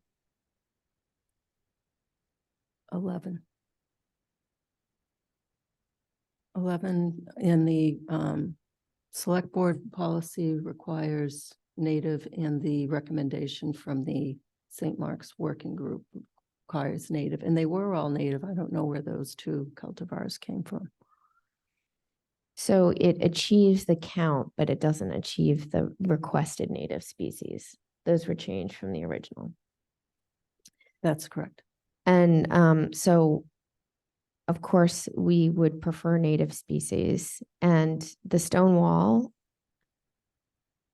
This is a plea to the select board, but part of the mitigation was it was taken down illegally. It shouldn't be a, you've spent quite a lot of money on this project, and the townspeople, we have the stones, I think, still piled there. This shouldn't be an optional piece of this.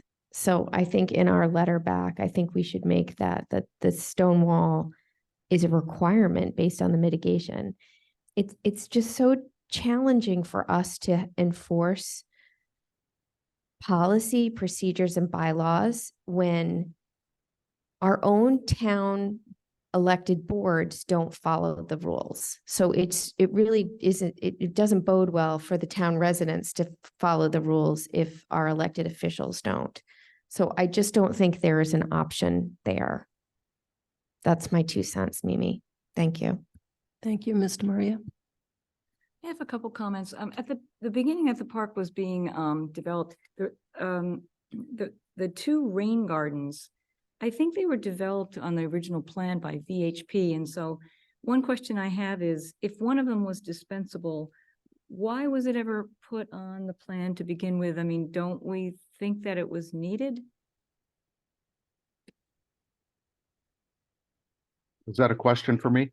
I think so, because you're in touch with our contractor for our town engineer. I mean, I understand that it was like a from the St. Mark's Street Working Group. I think we had one of the members state that that was always a given, that there really needed to be 2 rain gardens. And I'm not sure whether anybody questioned it, but you know, how can you just get rid of one? So, I mean, are there like drainage calculations or something that have been done to assess whether one would be sufficient?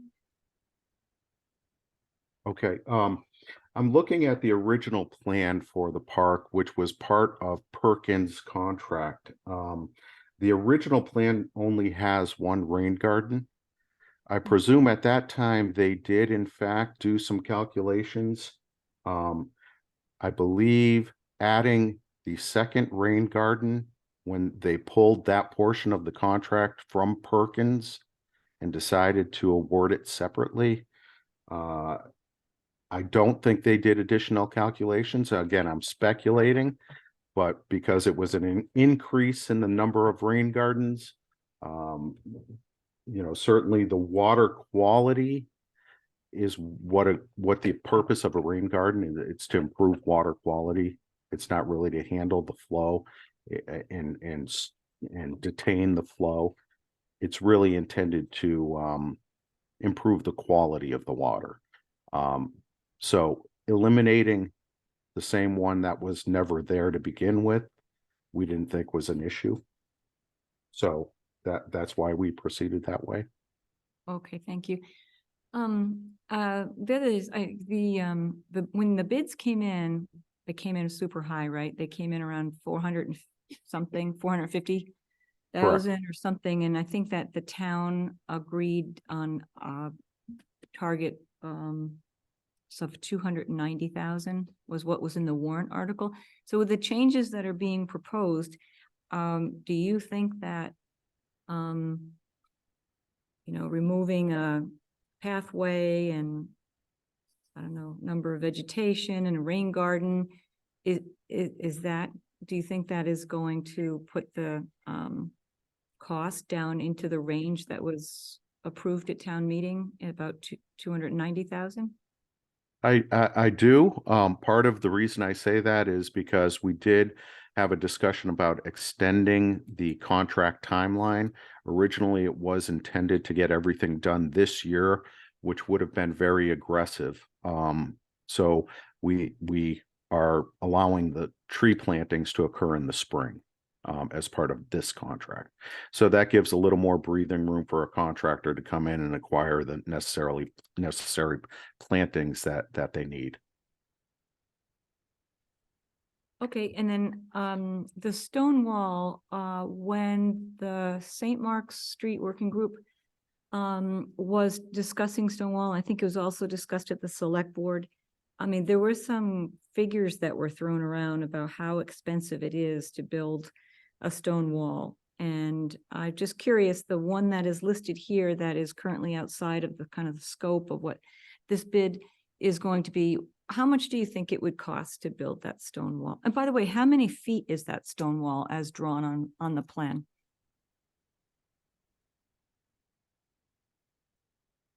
If you bear with me for just a second.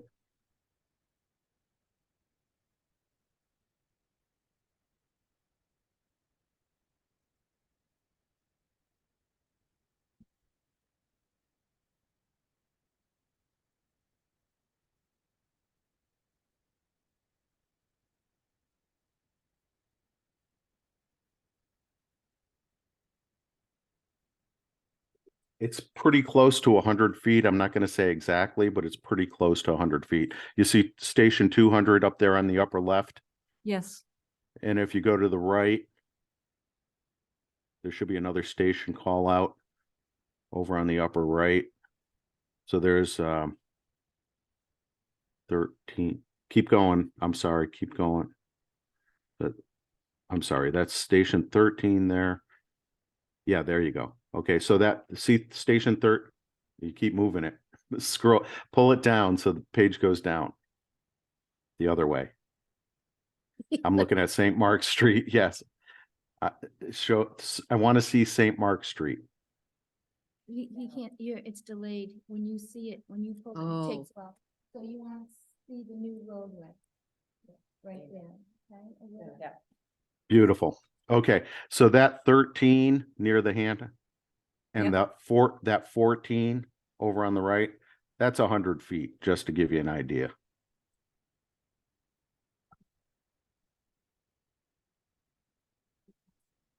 Yeah, so the question is, there were some figures that were discussed about how much per square foot a stone wall, a certain height usually is. Have you costed out that stone wall?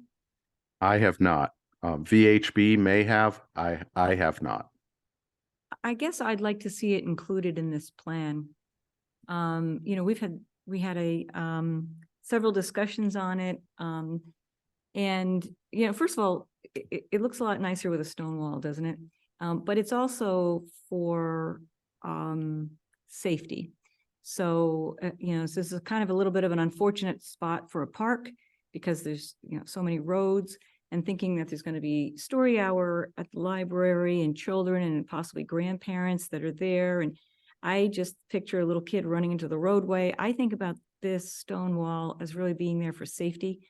But also under the scenic road bylaw, it was unlawfully removed. And so I think it has to be part of this plan. I think it's going to be expensive.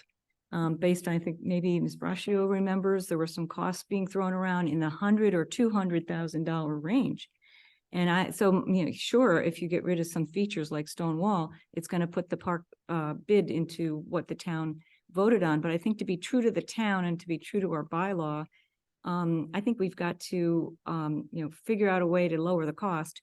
But also, I think that stone wall feature really needs to be there.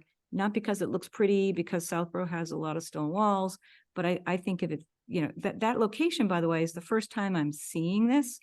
No, maybe it was on another plan and I just didn't see it, but I think that is a fine place for it. It needs to be right there at the road so kids don't run into the road. So I think of it as safety, and it really needs to be part of this plan. Thanks. Thank you. Ms. Braccio. So I don't really have anything further to add, other than the big question I had was the price and being an adult and based on the mitigation that was agreed upon. So I think, Debbie, you put it pretty doggone eloquently. So I will certainly leave it at that. Thank you. So is the new bid going to be similar to the old bid? How so? Well, so we were assured that the stones that were removed from the old stone wall and excavated on site would be used in a new stone wall. But the bid states that the stones excavated on site may be used, which isn't a requirement. Right. It's not too late to change that language, and I'll talk to the engineer about that.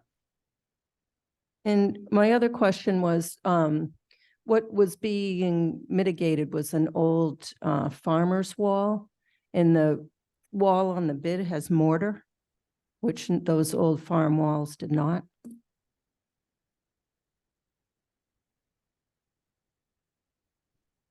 Okay.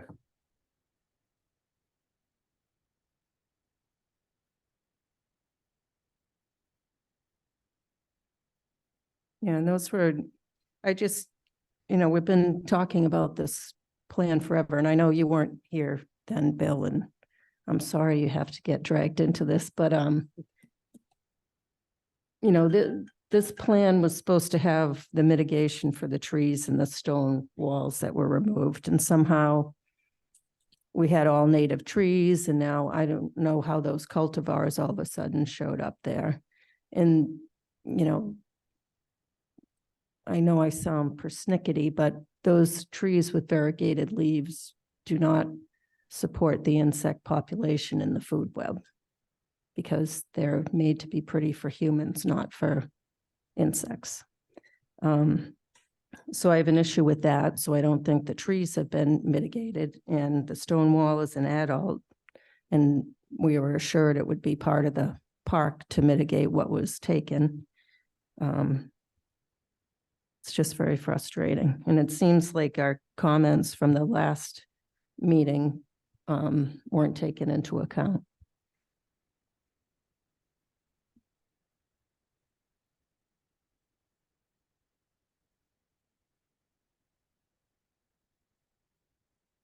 So this was another one of those chapter 40, 81Is. And I don't know how far this board wants to push it. Do we want to require this reference to us in a report from us before any further action is taken, or continue to write letters?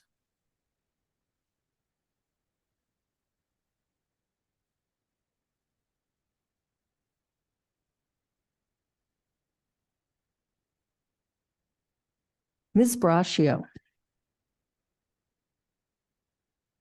Well, I guess my question would be, planning board did a report, but the report was on the road. Correct me, I was not on the planning board then. So we would be requesting to do a report on the park. Will we be requesting to do this prior to this going out to bid, or in a simultaneous process? May I interject? Sure. Okay, it is out to bid currently. Simultaneous it is. So, October 12th is when, bid submissions and bid opening occurs. Thank you, Bill. Then my answer is yes to sending the letter. We're gonna start this way, then I'll just go next, and I think so. I think we just need to chronicle some of this, because I feel like some of this stuff is getting lost. Even these important details about a farmer's wall and no mortar, and also using Southborough stone as much as possible, not any kind of yellow stone or something like this. This stuff just is getting lost. So I think we should write a letter.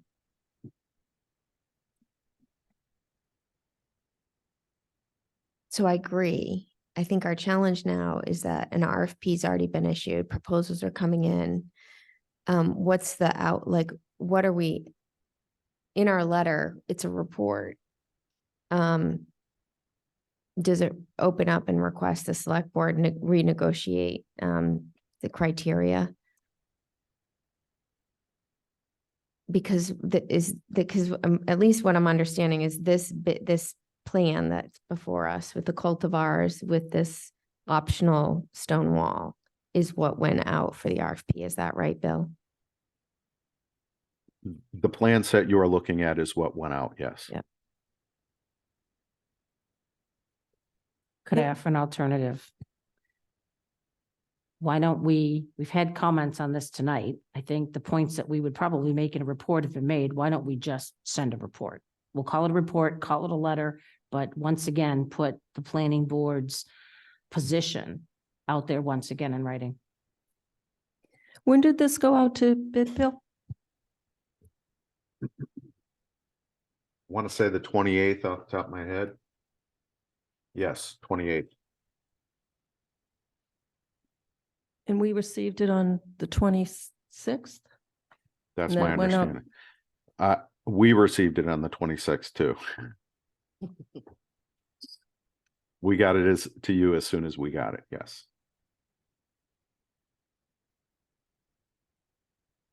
What does that mean exactly? It gets posted in the central register, right? So something got posted without an actual plan?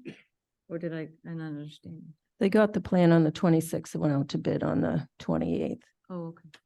So us being able to comment on it is fake. Moot. Sorry, I'm just gonna divert for a second. Bill, do we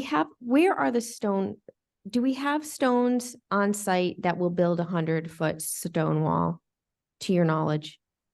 To my knowledge, we have stones available from the original wall, correct? And our process requires a standardized RFP, because I'm just, I don't know. I just want to mention, I think in one of the hearings with the select board, I think it was determined that there were not 100 feet. There's stones, and I don't know if they're still on the property where they are. Hope they're still there. But I recall that there were not 100 feet that would need to be supplemented with stone from elsewhere.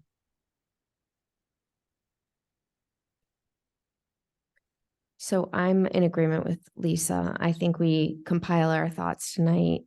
Again, kind of express the concern that there was not even a request to, get our feedback in the 2 days that they turned around the plan. They certainly provided it to us. I don't think they want our feedback. But I think we share it with them anyway.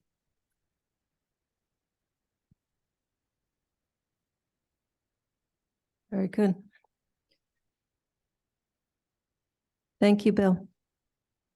Thank you, everyone. Good luck tonight, okay? Thanks, Bill. Thank you.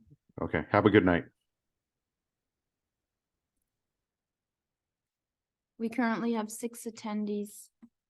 No hands raised in the Zoom attendee room.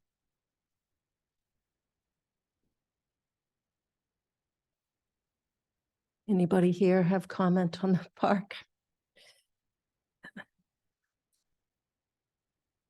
On to planners report.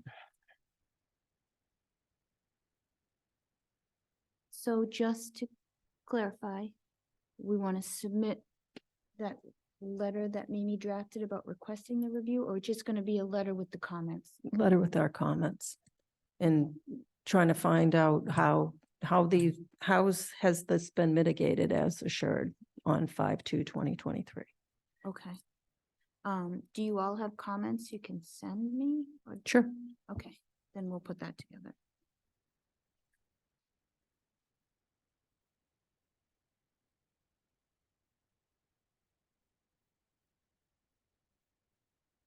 Okay.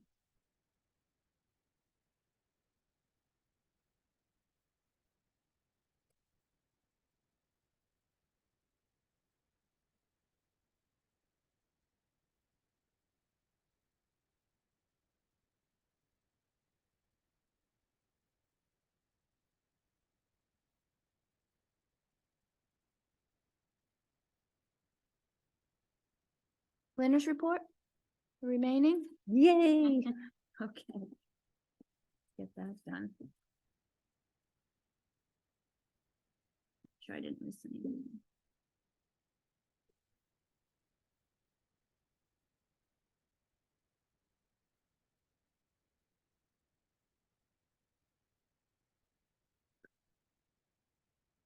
Yep.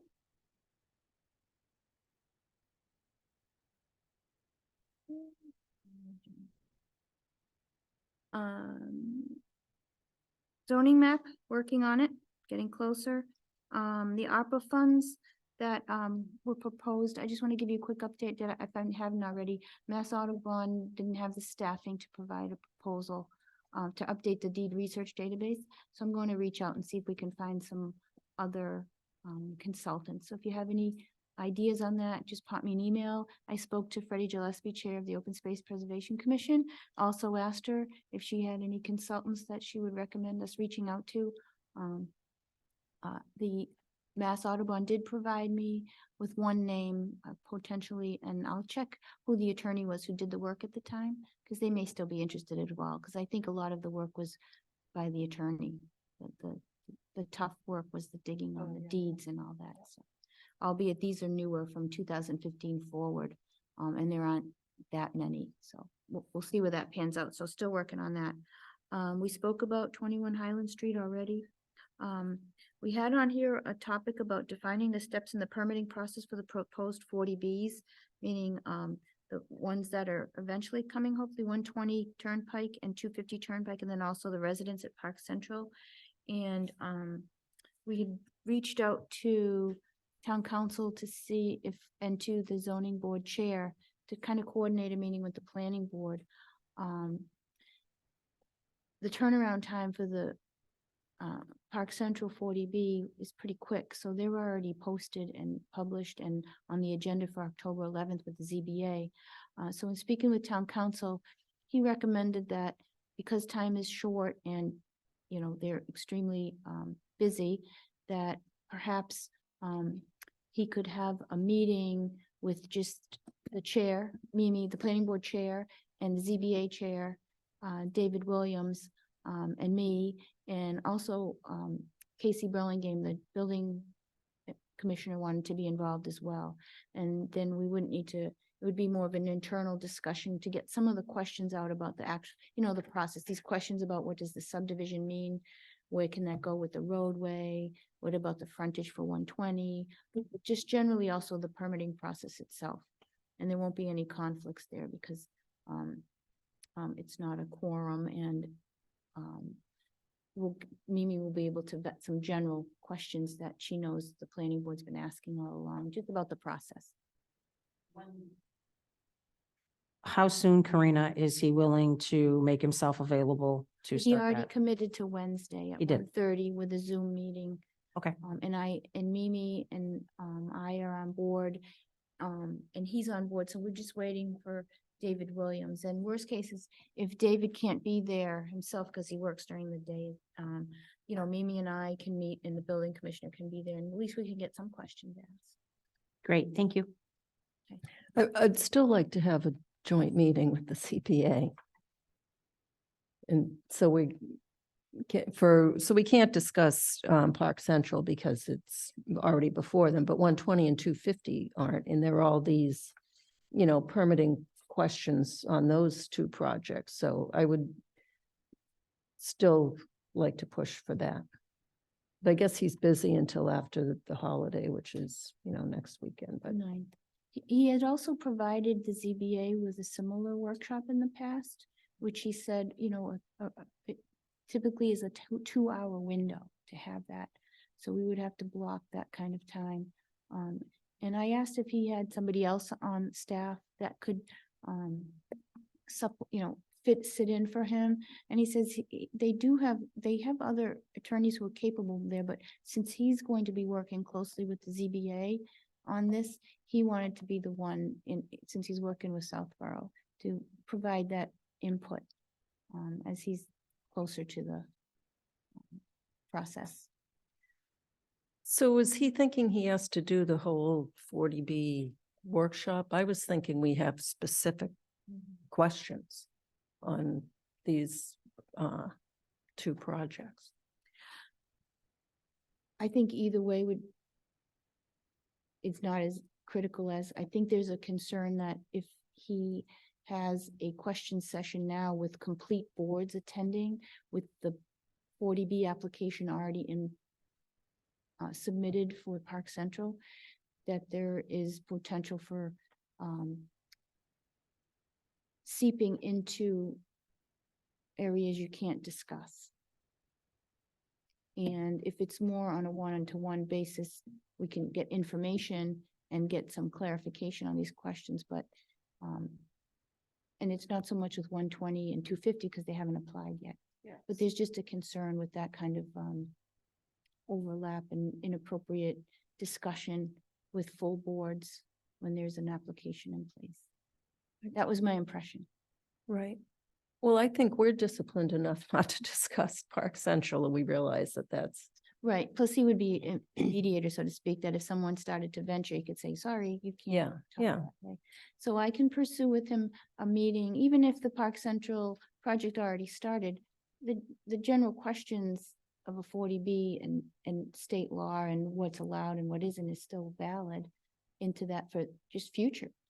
You know, not just this one, but future. And I think if we ask generic questions, I'm not sure if there's a fear that that can be construed as you're asking a generic question, but we know why you're asking it. well, so on 120 and 250, I have specific questions relating to the previous permits. Like, they were permitted to do A, Mhm. and the conditions were, you know, no, on 250, no development in the back lot and 50-foot setbacks and blah, blah, blah. Well, they're still doing A, but now they're building in the back. I don't understand that. Right, the disconnect and the overlap and what stays and all that. And we have asked and the answers, we have gotten some answers, but they're relatively limited. So it's very difficult to do follow-up questions without having a dialogue. You know, you ask a question and then you have to wait and then get an answer and it's not quite there because it's just text on it. Right, As which is opposed why to a joint meeting would be helpful. Yeah, so if the planning board wants, I continue to pursue for a joint, And we won't meeting. discuss Park Central. right, no Park Central. Yeah, Promise. all right. We'll and it swear will an oath. likely be after the opening of Park Central anyway. So Correct. in the next few weeks, if we can get the ZBA, I haven't seen email back yet if David Williams has answered yet, but he was absolutely willing to get that same kind of input. Because I think they're down, they'll be down potentially 2 members for the 40Bs when they come in right now. So, okay, I'll keep pursuing that and we'll get a meeting. I don't Sooner or think they later. can be down 2 members. They Well, have a quorum requirement of 4. And one of the members may be able to do rule of necessity. I'm not sure if she's an actual direct abutter or just is concerned with being close to it, so, but there is an opportunity for rule of necessity. She discloses that she can be impartial. And I'm throwing around people as if I have spoken to them directly. I haven't. This is kind of hearsay through the town grapevine. Just in passing. Okay, so, that's it. I'll continue to pursue that ZBA planning board meeting with, Jay Talaman, and he will probably be the person, but we'll try and get him a couple weeks out so he has advance notice to schedule something as well as with the ZBA. Yeah. Karina, can you remind us when we expect to have the Ferris Development property determinations from Mass Housing? They just indicated that they received them. They didn't tell us when they'll have a response. Okay, I think they have a 90-day target or something, don't Oh, they? do they? Okay. I think I'm so. Sorry. No, I'm not sure if that's exact, but I think it appears to be that way. Okay. I'll check. Check on Mass Housing. Approval timeframe. 120. Okay. And that's it. We don't have minutes for September 18th. Bridget's working on those. She'll also be providing minutes for both the MBTA forums. Which were and the 19th, there was a joint meeting posted with the planning board at the select board to talk about 21 Highland and Public Works Planning Board and the park. I believe those 3 topics. And two of those, the park and Public Works Planning Board, that select board meeting, actually, it culminated in the fact that there are two groups now, two working group, Public Shade Tree, I'm sorry, Public Shade Tree and Public Works Planning Board, are those the two? Yeah, okay, sorry, there's like four of them on there, okay. Keep it in my head. And the next meeting is October 16th. Would it be okay if I just said a couple words about the Public Works Planning Board under the planner's report? Just a little brief. Sure. Just a little brief update that, this is, a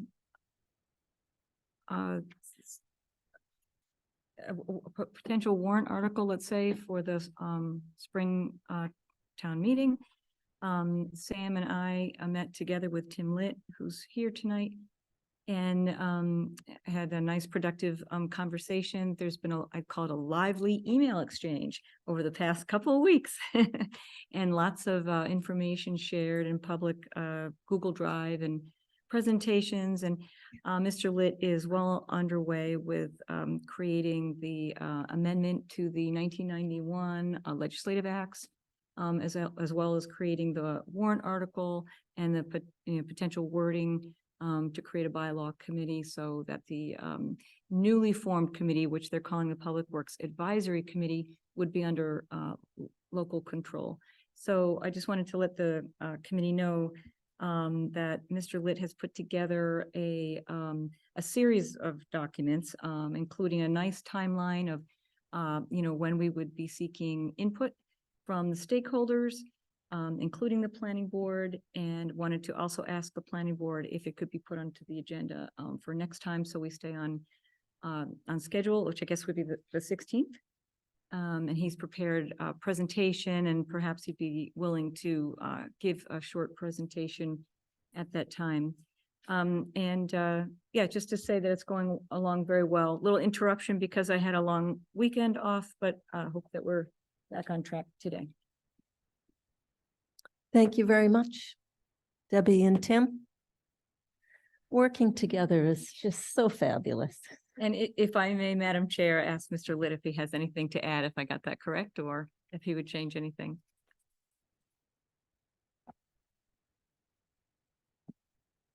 Woodland Road. You have it mostly correct.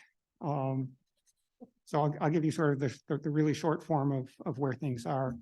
Originally, Al Hamilton had this as a goal from the select board thing. It got reassigned to Sam Stivers because Al has volunteered for more stuff than he can deal with. And I guess you were there when the select board volunteered me to help make this happen. So Debbie is representing the planning board in all this. So far, I think we've succeeded in redefining the goal from abolish the Public Works Planning Board to fix the tree warden, dissolve the current Public Works Planning Board, and replace with a standing committee, as we've talked about at some of your past meetings. So the team at the moment is the three of us. There is a project plan. There are actually two articles for a town meeting.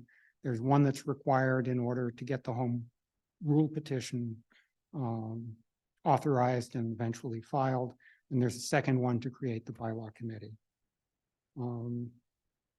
Things are coming together. There are a few issues. I'm talking with Bill Cundiff tomorrow, and we'll be, here and talking to the other stakeholders to make sure that there aren't surprises, and hopefully we'll have everyone's support.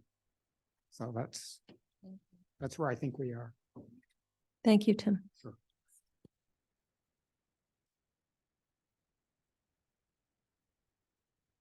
That was a very, very helpful update. We don't always get all the behind the scenes. Thank you. So I think that we have come to the conclusion.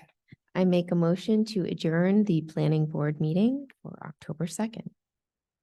Second. I have a motion and a second. Any discussion? Seeing none, all in favor, Latrell, yes? Lehan, yes. Demiria, yes. Brascio, yes. Thank you, everyone.